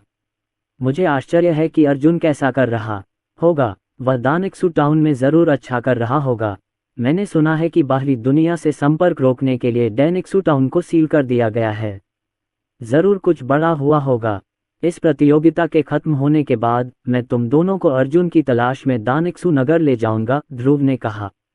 जब से उसके दानिटियन की मरम्मत हुई है, उसकी साधना तेजी से बढ़ रही है, और अब वह 7वें स्तर का दाओयुआन क्षेत्र विशेषज्ञ बन गया है, जो ज्यादातर समस्याओं से निपटने के लिए काफी होना चाहिए। इसी समय कुछ ठंडी आवाजें गूंज उठीं। अरे, क्या ये मेडिकल गॉड सेक्ट नहीं है? आपका मेडिकल भगवान संप्रदाय वास्तव में दृढ़ है। एक सियान फीनिक्स संप्रदाय का शिष्य आया। उसने एक सच्चे शिष्य का चोगा पहना हुआ था जो बहुत ही आकर्षक था। वह लगभग 100 वर्षों से एकांत साधना में लगे हुए थे। अगर कुनलुन पर्वतों में कुछ बड़ी घटना न घटी होती तो वह इस प्रतियोगिता में शामिल नहीं होते। उन्होंने पिछली प्रतियोगिता के दौरान सियान फीनिक्स के साथ जो हुआ उसके बारे में भी सुना था, इसलिए उन्होंने शर्म को दूर करने के लिए यहाँ आने की पहल की थी। उसने अपनी बाहें क्रॉस करके ध्रुव को ठंडेपन से देखा। बूढ़े, तुम बहुत जल्दी सुधर गए हो। तुम लगभग मेरे बराबर ही ताकतवर हो। मुझे लगता है कि वो छोटा सा अर्जुन आने की हिम्मत नहीं करेगा। क्यों न हम कोई अखाड़ा ढूंढ लें और मैं तुमसे द्वंद्वयुद्ध करूं। अर्जुन ने मेरे कई कनिष्ठ शिष्यों को मार डाला। उसने अपनी उंगलियां मरोड़ी और उसके होठों पर एक ठंडी मुस्कान आ गई। यह उचित ही है कि मैं उसके गुरु को मार डालूं। उन्होंने कुछ देर सोचा और अजीब लहजे में कहा, इसके अलावा मैंने सुना है कि आपके डेंटियन को दाओ संप्रदाय के किसी व्यक्ति ने अपंग बना दिया है। क्यों न मैं तुम्हारे डेंटियन को फिर से अपंग बना दूं और फिर तुम्हें मार डालूं। मैं तुम्हें वो दर्द दोबारा जीने दूंगा जो तुमने कभी महसूस किया था। क्या ये बढ़िया विचार नहीं है? क्या बात है बूढ़े दोस्त, आप एक संप्रदाय के गुरु हैं लेकिन आपकी साधना का स्तर बहुत कम है। इसमें कोई आश्चर्य की बात नहीं है कि आपके चिकित्सा देव संप्रदाय में एक भी अच्छा शिष्य नहीं है। युवक का तिरस्कार भरा भाव मानो कोई अमर प्राणी जमीन पर पड़ी चींटियों को देख रहा हो। वह अविश्वसनीय रूप से कृपालु था। उसने ठंडी सांस ली और अपनी बाहें क्रॉस कर लीं। मेडिकल गॉड सेक्ट कचरे से भरा है। सिर्फ अर्जुन ही स्वीकार्य है। हाँ, वो छोटा सा कचरा। मैंने सुना है कि प्रतियोगिता के दौरान वो दिखावा करने में बहुत माहिर था। उसने ईशा को भी बेवकूफ़ बना दिया था। तुम्हें अर्जुन को बताना चाहिए कि ईशा एक ऐसी औरत है जिसे वह छू नहीं सकता, क्योंकि वह योग्य नहीं है। उसकी नज़र में अर्जुन एक काया था जो जीवन भर एक औरत के पीछे छिपा रहा। कौन जानता था कि उसने ईशा को किस तरह की दवा दी थी। अगर ईशा और लक्ष्मी रानी न होती तो ये छोटा बच्चा बहुत पहले ही मर गया होता। सियान फीनिक्स संप्रदाय के एक सच्चे शिष्य के रूप में उनकी साधना पिछले प्रतिभा प्रतियोगिता में भाग लेने वाले आंतरिक संप्रदाय के शिष्यों की तुलना में कहीं अधिक थी और यहाँ तक कि बड़ों से भी अधिक थी। ये कहा जा सकता है कि वे दो बिल्कुल अलग स्तरों पर थे। पिछली संप्रदाय प्रतियोगिता ज़्यादा से ज़्यादा जूनियर्स के बीच की प्रतियोगिता थी, जबकि यह विभिन्न संप्रदायों की युवा पीढ़ी के बीच वास्तविक प्रतियोगिता थी। सभी मूल शिष्य और सच्चे शिष्य एकत्रित हुए। यहाँ तक कि कुनलुन पर्वत के शीर्ष 10 प्रतिभाशाली लोगों में से 9 भी उपस्थित थे। उसे विश्वास नहीं था कि अर्जुन आने की हिम्मत करेगा। अगर वह छोटा सा बदमाश आ भी गया तो यहाँ कोई भी उसे एक ही हाथ के इशारे से नष्ट कर देगा। एक गर्म खून वाले आदमी की तरह बूढ़ा सेन अब और नहीं रोक सका। उसने अपनी मुट्ठियां भींच ली और चिल्लाया। उसकी आंखें लाल थीं और खून खौल रहा था। ज्यादा घमंड मत करो, पर्याप्त समय मिलने पर अर्जुन भी तुम्हें हरा देगा। जल्द ही या बाद में आपका सियान फीनिक्स संप्रदाय अर्जुन के हाथों नष्ट हो जाएगा। झंकार, आध्यात्मिक दबाव का एक विस्फोट हुआ। सियान फीनिक्स संप्रदाय के उस प्रतिभाशाली व्यक्ति ने अपनी 2 उंगलियां उठाईं और उन्हें यूं ही हिला दिया। एक शक्तिशाली बल ने बूढ़े सेन को अपने सामने खींच लिया। उसने बूढ़े सेन की ओर देखा और तिरस्कारपूर्वक कहा, एक संत राजा साधक बकवास करने का साहस कर सकता है। सचमुच दुस्साहपूर्ण। उसकी उंगलियों के पोरों के चारों ओर एक हरी रोशनी घूम गई। उसके पीछे एक सियान फीनिक्स की धुंधली परछाई थी। सुरों की लहरें सुनाई दे रही थीं। चूंकि तुम्हें नर्क जाने की इतनी जल्दी है, इसलिए मैं आज तुम्हें मार डालूंगा। याद रखना, मेरा नाम फैंग शुआन है। जब तुम नर्क पहुंचो तो उस व्यक्ति का नाम मत भूलना जिसने तुम्हें मारा है। भाड़ में जाओ। उसने अपनी हथेली से वार किया। उसकी सच्ची क्यूई फूट पड़ी और हवा में इकट्ठा होकर एक हथेली का निशान बन गया जिसमें अपार शक्ति समाहित थी। यहाँ तक कि एक अंतिम चरण के दाओयुआन क्षेत्र साधक को भी इस हथेली के प्रहार को रोकना मुश्किल लगेगा। रुकना। ध्रुव आगे की ओर उछला और बूढ़े सेन के सामने खड़ा हो गया। उसने अपने हाथ हिलाए और एक मुहर लगाई। उसकी रक्त ऊर्जा एक रक्त रंग की कृपाण में संघनित हो गई, जो तेजी से फैलती गई जब तक कि वह 10 फीट से अधिक लंबी नहीं हो गई। कृपाण ध्रुव और वृद्ध सेन के सामने हिंसक आभा के साथ मंडरा रही थी। धमाका। हथेली का निशान रक्त कृपाण से टकराया, जिससे आसपास के क्षेत्र में सदमे की लहर दौड़ गई। बूढ़े, तुम भी मरना चाहते हो? ठीक है, मैं तुम्हारी इच्छा पूरी करूंगा। फेंग शुवान के चेहरे पर एक भयंकर मुस्कान आ गई। फिर उसने अपनी अंगूठी से एक तलवार निकाली जो एक शुद्ध श्वेत आध्यात्मिक हथियार थी। उसने तलवार की मूठ पकड़ी और अपने बाएं हाथ से तलवार की धार पर 2 उंगलियां फिराईं, जिससे आध्यात्मिक ऊर्जा की लहरें चारों दिशाओं में फैल गईं। ये तो बिल्कुल सही है। अर्जुन ने मेरे कनिष्ठ शिष्यों को मार डाला, इसलिए मैं उसके गुरु और वरिष्ठ भाई को मार डालूंगा। उसने अपनी शुद्ध सफ़ेद तलवार घुमाई, जिससे तलवार की क्यू की शानदार धारियां आसमान में उड़ गईं। फिर तलवार उड़कर हवा में तेजी से घूमने लगी और लगातार बढ़ती हुई बवंडर की तरह तलवार की क्यू बनाती रही। आसपास के साधक एक के बाद एक पीछे हट गए या तलवार की क्यूई के बिखरे हुए तारों को रोकने के लिए अपने आध्यात्मिक हथियार निकाल लिए और युद्ध को देखना जारी रखा।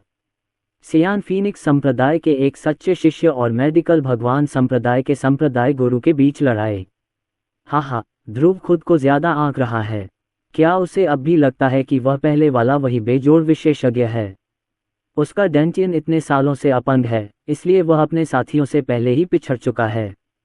अब शायद वह सियान फीनिक्स संप्रदाय के सच्चे अनुयायियों के भी सामने नहीं टिक पाएगा। खैर, वह नरक में अपना सबक सीख सकता है। लिंग कुल्हाड़ी संप्रदाय के एक सच्चे शिष्य ने उपहास किया, 7वें स्तर का दाओयुआन क्षेत्र का साधक 8वें स्तर के साधक के विरुद्ध।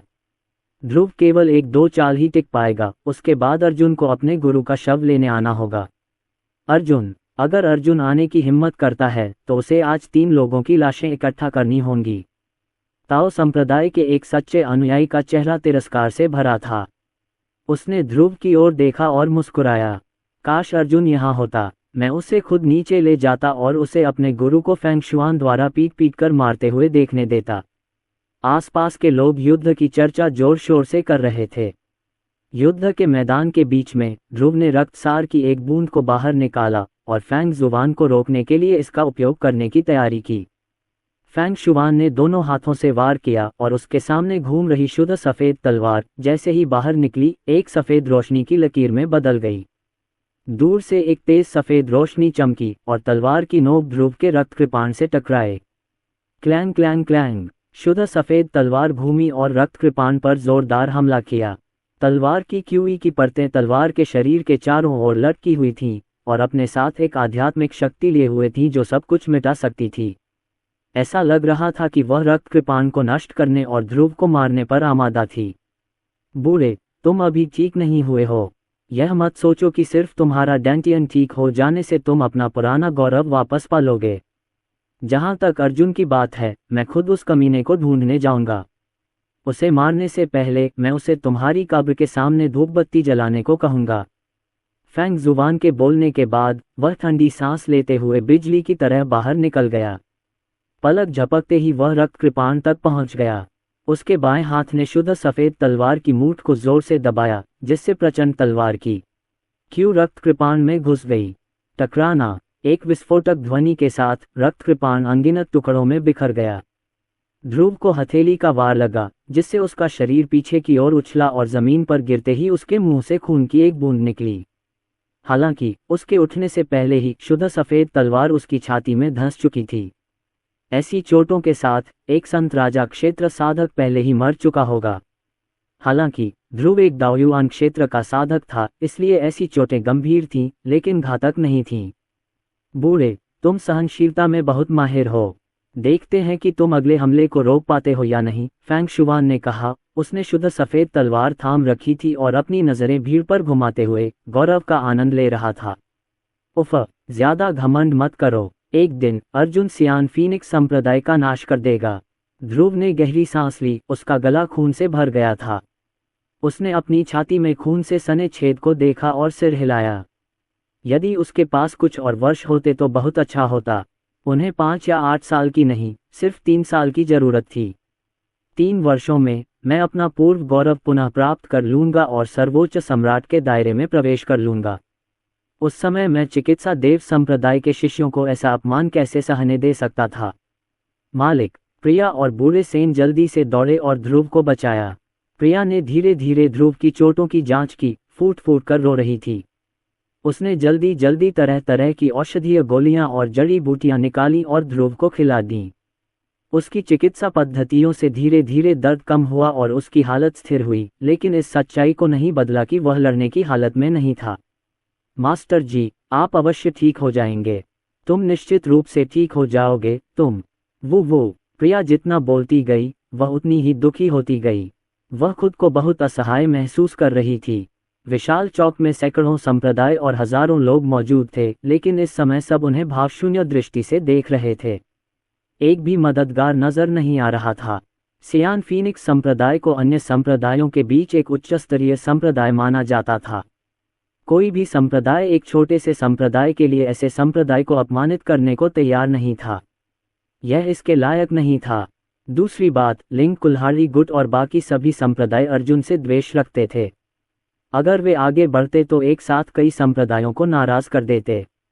प्रतियोगिता का आयोजन कर रहे हुआंग परिवार, दाओ संप्रदाय और सियान फीनिक्स संप्रदाय के गुरु, कुलगुरु और वरिष्ठ जन सभी उदासीनता से देख रहे थे। आसपास के संप्रदायों के लोग भी वैसे ही थे, मानो वे किसी बेहद साधारण मामले को देख रहे हों।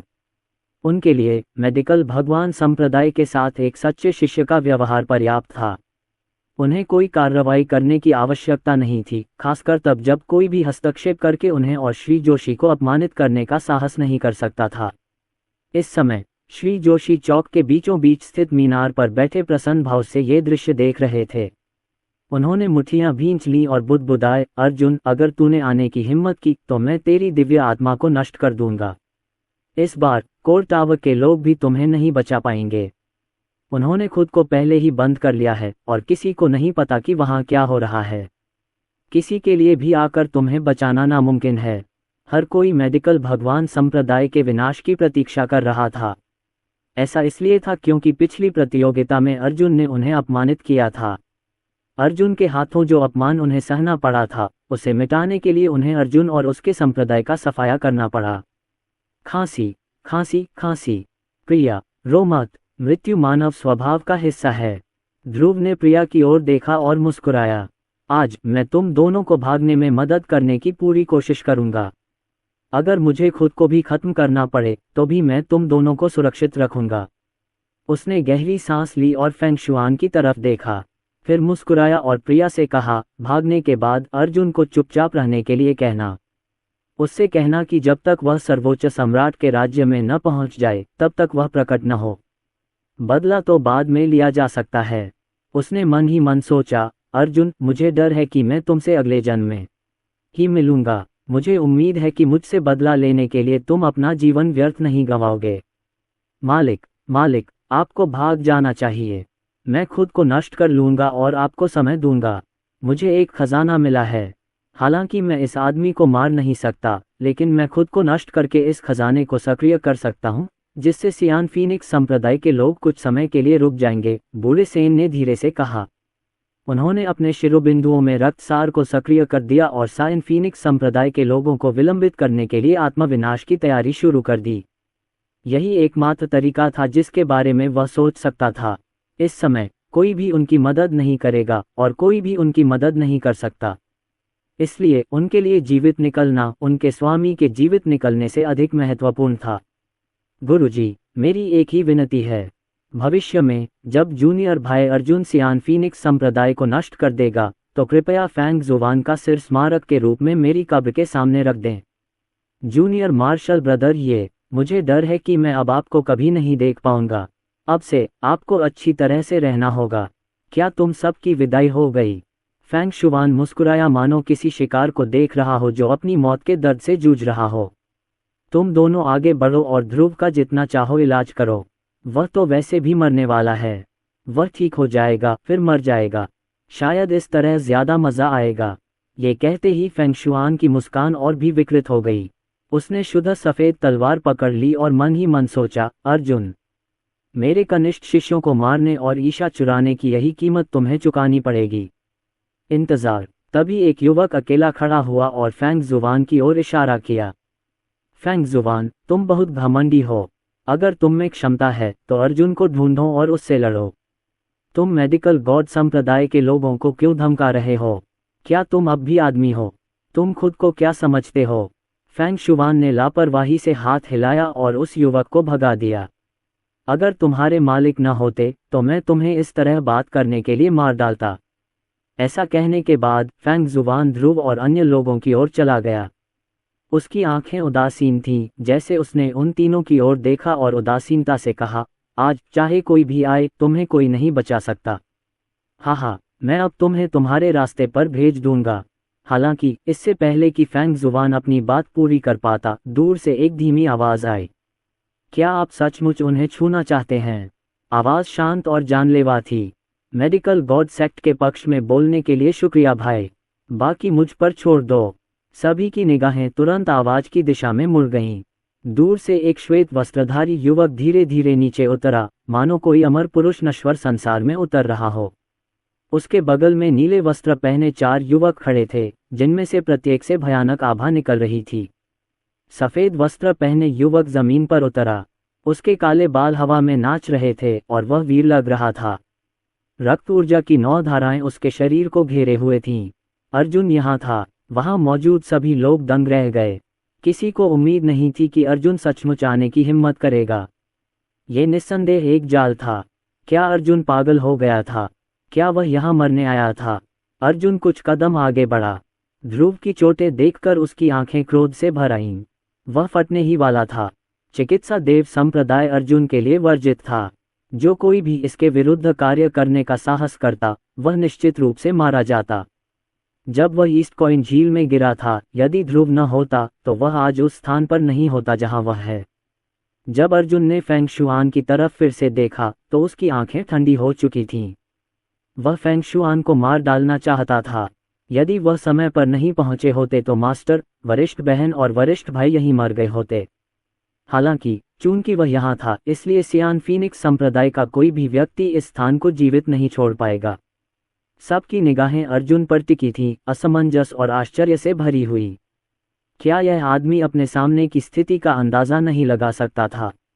हर कोई मेडिकल भगवान संप्रदाय को निशाना बना रहा था और यहाँ हर प्रतिभाशाली व्यक्ति अर्जुन को मारना चाहता था ताकि पिछली प्रतियोगिता के दौरान अर्जुन द्वारा संप्रदाय को पहुंचाए गए अपमान का बदला लिया जा सके। इसके बावजूद भी अर्जुन ने यहाँ आने का साहस किया।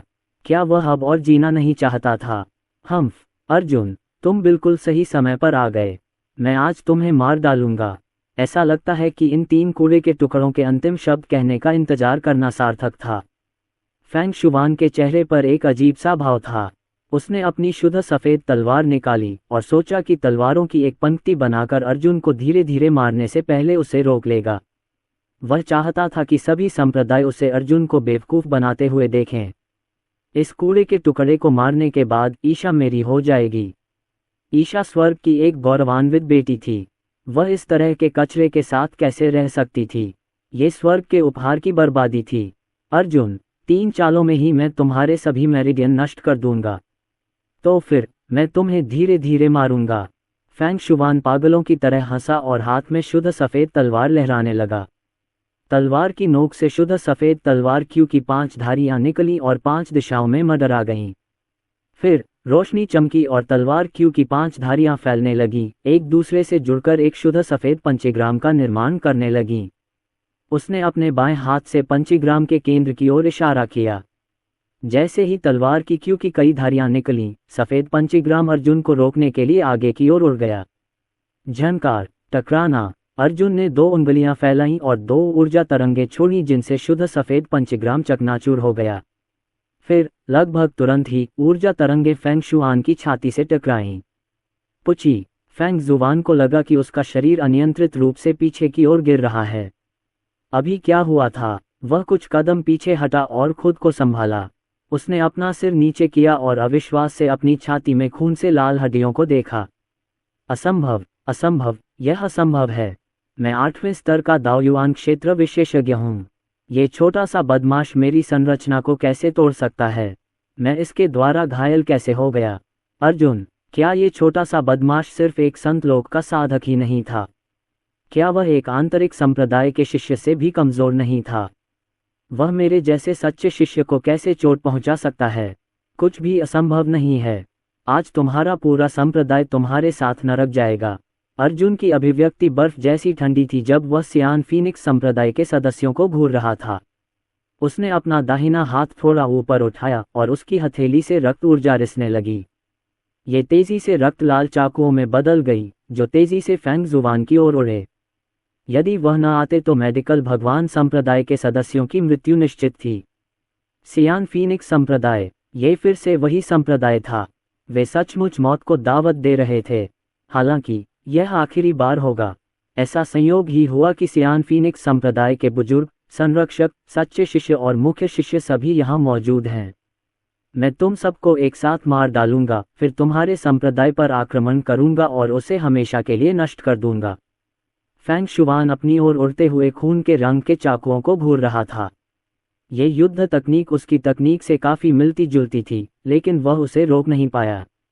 टकराना, एक विस्फोट हुआ और इससे पहले कि कोई कुछ समझ पाता, फैंग शुआन का शरीर फट गया। मांस और खून चारों तरफ फैल गया और उसकी दिव्य आत्मा पल भर में नष्ट हो गई। टूटी हुई सफेद तलवार जमीन पर गिर पड़ी। सभी लोग हैरान थे और अर्जुन को अलग अलग भावों से देख रहे थे, क्रोध, आश्चर्य, विस्मय और घृणा। अर्जुन सचमुच मौत को दावत दे रहा था। उसने सियान फीनिक्स संप्रदाय के एक सच्चे अनुयायी को उनके संप्रदाय गुरु, उपसंप्रदाय गुरुओं, पुरखों और संरक्षकों के सामने मारने का साहस किया था। अर्जुन, तुमने टूर्नामेंट के नियमों का उल्लंघन करने और सियान फीनिक्स संप्रदाय के एक शिष्य को मारने की हिम्मत कैसे की? तुम्हें यहाँ जानवर की तरह व्यवहार करने की हिम्मत कैसे हुई? हरे वस्त्र पहने एक अधेड़ उम्र का आदमी बाहर निकला। 18 रक्त लाल प्रभामंडल उसे घेरे हुए थे और उसके पीछे एक रक्त लाल कृपाण लहरा रहा था। वह सियान फीनिक्स संप्रदाय के उपसंप्रदाय गुरु हुआंग बोटियन थे। साधना स्तर के संदर्भ में वह पिछली प्रतिभा प्रतियोगिता के दौरान सियान फीनिक्स संप्रदाय के बाहरी संप्रदाय के बुजुर्ग से बहुत अधिक शक्तिशाली था। पिछली प्रतिभा प्रतियोगिता में केवल बाह्य और आंतरिक संप्रदाय के शिष्य ही आए थे और एल्डर ज्यादा से ज्यादा बाह्य और आंतरिक संप्रदाय के एल्डर ही थे। हालांकि इस बार वे सभी मुख्य एल्डर, सच्चे एल्डर, उपसंप्रदाय गुरु और संप्रदाय गुरु थे। सच्चे बुजुर्ग वे थे जो सियान फीनिक्स संप्रदाय के प्रतिभाशाली शिष्यों को साधना तकनीकें सिखाने के प्रभारी थे। उन्हें विभिन्न साधना तकनीकों की गहरी समझ थी और उनका दाव लगभग पूर्ण था। वे सभी सर्वोच्च स्तर के दाओयुआन राज्य या अर्धचरणीय सर्वोच्च सम्राट राज्य के विशेषज्ञ थे। ऐसी परिस्थितियों में अर्जुन ने सचमुच एक सच्चे शिष्य को मारने का साहस किया, जिसे सियान फीनिक्स संप्रदाय अपना खजाना मानता था। क्या यह मौत को दावत देने जैसा नहीं था? वह जीने से थक चुका था। नियम, प्राचीन काल से ही नियम बलवानों द्वारा तोड़े जाते रहे हैं। मैं नए नियम स्थापित करूंगा। अर्जुन के चेहरे और शब्द शांत थे, लेकिन उनमें असीम आत्मविश्वास झलक रहा था, मानो सचमुच उनमें ऐसा करने की शक्ति हो। हा, अर्जुन, तुम वाकई उतने ही दुस्साहसी हो जितना कि अफवाहें कह रही हैं। नियम तोड़ रहे हो, नए नियम बना रहे हो। हुआंग बोटियन को ऐसा लग रहा था जैसे उसने दुनिया की सबसे मजेदार बात सुन ली हो। उसने अर्जुन को अर्थपूर्ण नजरों से देखा। चूंकि तुम नियम तोड़ना चाहते हो, इसलिए मैं तुमसे निपटने के लिए नियमों का ही इस्तेमाल करूंगा। आखिरकार नियम तो हम ही तो बनाते हैं। अर्जुन, तुम नियमों को चुनौती देना चाहते हो। ठीक है, मैं तुम्हें नियमों से ही मार डालूंगा। हम बंदरों के लिए एक उदाहरण के रूप में मुर्गे को मार देंगे और देखेंगे कि भविष्य में हमारे द्वारा निर्धारित नियमों को चुनौती देने की हिम्मत कौन करता है। उन्होंने श्री जोशी और विभिन्न संप्रदायों के संप्रदाय गुरुओं और उप संप्रदाय गुरुओं की ओर देखा। इस बच्चे ने मेरे शिष्य को मार डाला, इसलिए मैं अपने शिष्यों को इस छोटे बदमाश से लड़ने और उसे मार डालने के लिए भेजूंगा। हर कोई सियान फीनिक्स संप्रदाय को इस मामले को संभालने दें। चूंकि उप संप्रदाय गुरु हुआंग ने ऐसा कहा है, तो यह अच्छी बात है। श्री जोशी ने अर्जुन की ओर अर्थपूर्ण दृष्टि से देखा और मन ही मन ठंडे स्वर में कहा, तुम्हें मारने के लिए मुझे अपने हाथ गंदे करने की भी आवश्यकता नहीं है। मुझे कोई आपत्ति नहीं है। तो फिर प्रतिभा प्रतियोगिता शुरू होने से पहले सियान फीनिक्स संप्रदाय के शिष्यों को अपना कौशल प्रदर्शित करने दें। सभी संप्रदाय के गुरुओं ने अपनी सहमति व्यक्त की। चूंकि सियान फीनिक्स संप्रदाय बढ़त लेना चाहता था, तो यही अच्छा था। अर्जुन को तो मरना ही था। अर्जुन ने व्यंग्य करते हुए कहा, आप मुझे मारने के लिए एक और सच्चे शिष्य को भेज रहे हैं। बूढ़े आदमी, क्या आपको लगता है कि आपके संप्रदाय के लोग बहुत मजबूत हैं? 12 मुख्य शिष्य, ये सभी दाओयुआन क्षेत्र के साधक हैं। सबसे कमजोर दूसरे स्तर का दाओयुआन क्षेत्र का साधक है, जबकि सबसे शक्तिशाली 8वें स्तर का दाओयुआन क्षेत्र का साधक है। 7 सच्चे शिष्य। सबसे कमजोर 5वें स्तर का दाओयुआन क्षेत्र साधक है और सबसे मजबूत पहले स्तर का सर्वोच्च सम्राट क्षेत्र विशेषज्ञ है। अर्जुन ने प्रतिभा प्रतियोगिता में भाग लेने वाले सियान फीनिक्स संप्रदाय के शिष्यों के साधना स्तर की सावधानीपूर्वक जांच की। इन शिष्यों में सबसे छोटा 40 साल का था और कुछ तो 70 या 80 साल के भी थे। हालांकि वे सभी जवान दिख रहे थे। दाओयुआन और सर्वोच्च सम्राट क्षेत्र के विशेषज्ञ हजारों साल या यहाँ तक कि दसियों हजार साल तक जीवित रह सकते थे। 70 या 80 साल की उम्र एक बच्चे से अलग नहीं होती थी। अर्जुन क्या बात कर रहा है? क्या आप सियान फीनिक्स संप्रदाय के प्रतिभाशाली लोगों के साधना स्तर की जांच कर रहे हैं? यदि वह उन्हें हरा नहीं सकता तो संभवतः वह भागना चाहता है। किनारे पर बाकी प्रतिभाशाली लोग इस विषय पर चर्चा कर रहे थे। उन्होंने अर्जुन को ऐसे देखा जैसे किसी जूनियर को देख रहे हों। वह तो पहले से ही यहाँ था। क्या उसे लगा था कि सिर्फ इसलिए कि उसे जीत का भरोसा नहीं था, वह लड़ाई से बच सकता है, जैसा कि एक पागल से उम्मीद की जाती है? छोटे बदमाश, क्या तुम डर रहे हो? अगर तुम्हें डर लग रहा है तो तुम वहीं आत्महत्या कर सकती हो। मैं तुम्हारी लाश को वैसे ही छोड़ने पर विचार करूंगा। हुआंग बोटियन किसी राजा की तरह पीठ पीछे हाथ रखे खड़ा था। उसने अर्जुन को ऐसे देखा जैसे किसी कूड़े के टुकड़े को देख रहा हो। ये छोटा सा बदमाश चाहे जो भी चुने, अंततः सियान फीनिक्स संप्रदाय के हाथों ही मरेगा। अर्जुन ने उपहास किया और अपना सिर हिलाया। मुझे डर नहीं लग रहा, मुझे तो बस लग रहा है कि ये लोग बहुत कमजोर हैं। मैं तुम्हारे संप्रदाय के सभी लोगों को मारना चाहता हूँ, इसलिए उन्हें एक एक करके मारना थोड़ा धीमा है। तुम क्या चाहते हो? हुआंग बोटियन स्तब्ध रह गया, लेकिन उसने उपहास किया। अचानक अर्जुन ने हाथ बढ़ाकर समूह की ओर इशारा किया। मेरा समय बर्बाद करने के बजाय तुम सब मिलकर हमला क्यों नहीं करते? दूसरे शब्दों में, मैं अकेले ही आपके सियान फीनिक्स संप्रदाय के सभी लोगों को चुनौती दूंगा। सियान फीनिक्स संप्रदाय से सभी को चुनौती। ये शब्द हर किसी के दिल में फूट पड़े। पागल, एक पूर्ण पागल। यह आदमी मरने के लिए कितना उत्सुक था। सियान फीनिक्स संप्रदाय के वर्तमान प्रतिभाशाली लोग पहले जैसे नहीं थे। अर्जुन, तुम्हें जल्दी से चले जाना चाहिए। ध्रुव ने अपनी चोटों के बावजूद खुद को मजबूती से संभाला। उसने अपनी तलवार से अपने शरीर को सहारा दिया। जल्दी करो और निकल जाओ, मैं तुम्हें समय दिलाने में मदद करूंगा। गुरु, मुझ पर भरोसा करो। अर्जुन ध्रुव के पास गया और कीमिया गुरु रनित द्वारा बनाई गई एक रोग निवारक गोली निकाली। उसने उसे ध्रुव को खिला दिया और सियान फीनिक्स संप्रदाय के शिष्यों पर अपनी कठोर नजर डालते हुए कहा, मैं कचरे से निपट लूंगा। बाहर आओ, वह चिल्लाया। मास्टर, मैं इंतजार कर रहा हूँ। गुरुजी, आपके क्या निर्देश हैं? हम कुछ भी करेंगे। हुआंग झांतियन, वान्यान पोजुन, हुआंग वुकियांग और बाकी लोग घुटनों के बल बैठ गए। वे पहले ही सर्वोच्च सम्राट के दायरे के पहले स्तर तक पहुंच चुके थे और अपनी आभा छिपाने के लिए उन सभी ने मुखौटे पहन रखे थे। मेरे स्वामी, बड़े भाई और बड़ी बहन की रक्षा करो। संप्रदाय गुरु डुआन। हुआंग झांतियन ने अपनी मुठियां बांध ली और ध्रुव को सच्चे दिल से अभिवादन किया। कृपया निश्चिंत रहें, गुरु। जब आप कचरा फेंक रहे होंगे तब कोई भी संप्रदाय गुरु डुआन और अन्य दो को नुकसान नहीं पहुंचाएगा। ध्रुव ने आश्चर्य से हुआंग झांतियन और अन्य लोगों को देखा और मन ही मन सोचा, 4 अद्वितीय सर्वोच्च सम्राट राज्य प्रतिभाएं। वे सभी अर्जुन के अधीनस्थ थे। ऐसा लगता है कि अर्जुन की साधना का स्तर बहुत बढ़ गया होगा, इसलिए वह वर्तमान स्थिति से निपटने में सक्षम होगा। मेरे शिष्य से जैसी उम्मीद थी, कुछ ही महीनों में वह इस स्तर तक पहुंच गया है। बेवकूफ़ी भरी बात है अर्जुन। क्या तुम्हें सच में लगता है कि इस बार भी पिछली बार जैसी ही स्थिति होगी? ठीक है, मैं तुम्हारी इच्छा पूरी करता हूँ। हुआंग बोटियन ने व्यंग्य किया। हालांकि हमें सियान फीनिक्स संप्रदाय की पूरी ताकत जुटाने की जरूरत नहीं है। ये 12 शिष्य तुम्हें कुचलने के लिए काफ़ी हैं।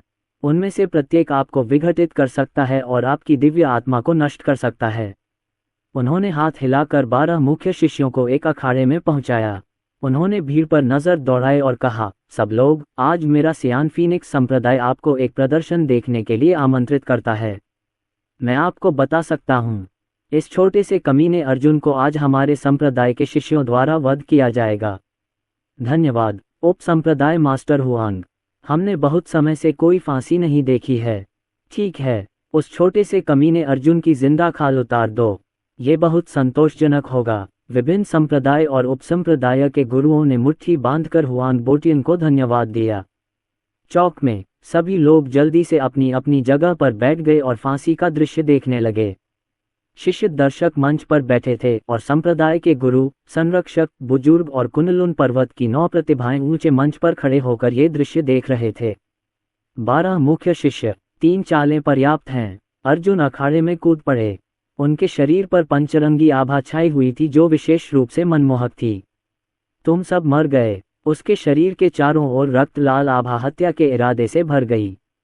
उसने अपने सामने खड़े 12 लोगों की ओर देखा और कहा, अपने अंतिम क्षणों का आनंद लो। एक पल में अर्जुन ने अपनी चाल चली। उसने अपनी बाईं उंगली उनकी ओर उठाई और अचानक एक तेज रोशनी प्रकट हुई। एक अवर्णनीय हत्या की भावना ने तुरंत पूरे अखाड़े को घेर लिया। पुची 12 मुख्य शिष्यों ने अभी तक कोई प्रतिक्रिया नहीं दी थी। उनमें से एक कांप उठा और उसकी भौहों के बीच एक खूनी गड्ढा बन गया। फिर उसका पूरा शरीर कांप उठा और उसका सिर अचानक फट गया। खून से सना हुआ सफेद मस्तिष्क पदार्थ हर जगह बिखर गया और उसकी लाश मंच से नीचे गिर पड़ी। हर कोई हैरान था। अर्जुन ने 7वें स्तर के दाओयुआन क्षेत्र के मुख्य शिष्य को तुरंत मार डाला था। स्काई मिस्ट सेक्ट की एल्डर के भी स्वाभाविक रूप से उनमें शामिल थीं। ईशा को अर्जुन को बचाने से रोकने का दृश्य आज भी उनके ज़हन में ताज़ा था। हालांकि इस समय वह अचंभित थी। उसने सोचा भी नहीं था कि अर्जुन इतना शक्तिशाली होगा। फिर भी उसने ठंडी सांस ली। ये बच्चा तो चुपके से हमला करके ही ऐसा कर पाया है। तो क्या हुआ? बाकी 11 लोग भी इसकी खाल उतारने के लिए काफ़ी होंगे। मैं देखना चाहती हूँ कि यह बच्चा कैसे बचता है। अखाड़े में सियान फीनिक्स संप्रदाय के 11 प्रमुख शिष्यों ने एक के बाद एक हमला किया। तलवार की क्यूई की लहरें अर्जुन की ओर तेजी से आ रही थीं, मानो एक अवर्णनीय संहारक इरादे ने आकाश को बाढ़ की तरह भर दिया हो। ये लहर आगे बढ़ती गई, सभी बाधाओं को नष्ट करती हुई और सब कुछ मिटाती हुई। उन सभी ने अर्जुन को हराने की कसम खाई। झंकार, झंकार, झंकार, दरार, तरह तरह की तलवारबाजी दिखाई गई, जिससे एक भयानक दृश्य बन गया। ये बवंडर ज्वालामुखी विस्फोट या ज्वार की लहरों जैसे थे, बेहद शक्तिशाली और प्रचंड। ये सर्वोच्च सम्राट के क्षेत्र के किसी विशेषज्ञ को भी मार सकते थे। हालांकि वे अर्जुन का सामना कर रहे थे। अर्जुन 4थे स्तर के सर्वोच्च सम्राट क्षेत्र के विशेषज्ञों को आसानी से हरा सकता था, उन्हें तो छोड़ ही दीजिए। अमर तलवार दाओ, अर्जुन धीरे से चिल्लाया। 100 मीटर लंबी अमर तलवार दाओ उसके पीछे प्रकट हुई। उसके चारों ओर तलवार की क्यू की धारियां पाताल लोक की आभा से भरी हुई थीं, जिससे वह अत्यंत भयावह लग रही थी। धमाका, कच, तलवार क्यू ने सभी हमलों को नष्ट कर दिया और फिर 11 मुख्य शिष्यों का पीछा किया। प्रवाह बदल गया। अब अर्जुन पर आक्रमण करने वाले 11 मुख्य शिष्य नहीं थे, बल्कि अर्जुन उनका पीछा कर रहा था। अर्जुन का युद्ध कौशल इन मूल शिष्यों से कहीं अधिक था। आप दूसरे हैं। एक मुख्य शिष्य के सामने अचानक अर्जुन की आकृति प्रकट हुई। नरक जाने का समय हो गया है। उसने 9वें आकाशीय भाले को कसकर पकड़ा और उसे लापरवाही से आगे बढ़ाया, लेकिन उसने तुरंत ही मुख्य शिष्य के भौतिक शरीर और दिव्य आत्मा को नष्ट कर दिया। सियान फीनिक्स संप्रदाय का दूसरा मुख्य शिष्य गिर गया था। अर्जुन ने अपने 2 अन्य मुख्य शिष्यों की ओर फिर से देखा और अपना भाला फिर से चलाया। भाले की नोक से एक तेज रोशनी निकली। जैसे ही वह उनके संपर्क में आए, उनके शरीर आतिशबाजी की तरह फूट पड़े। यह अद्भुत और मनमोहक था। जल्द ही 5वां सियान फीनिक्स संप्रदाय का 6ठा मुख्य शिष्य गिर गया। तुरंत बाद 7वां गिर गया था, 8वां गिर गया था। इस समय अर्जुन किसी राक्षस राज की तरह थे। उनके हर कदम के साथ एक मुख्य शिष्य गिरता जा रहा था। इस समय ये मुख्य शिष्य अब सम्मानित वरिष्ठ भाई या असाधारण शक्ति वाले प्रतिभाशाली व्यक्ति नहीं थे। उल्टे ये तो बेकार लोगों का एक झुंड था जो अपनी जान बचाकर भाग रहा था। उनके कपड़े अस्त व्यस्त थे और उनकी हिम्मत भी नहीं थी कि वे पलटकर अर्जुन की तरफ देखें, मानो वो कोई नरक का देवता हो। अगर उन्होंने उसे देख लिया तो समझो उनकी जिंदगी खत्म।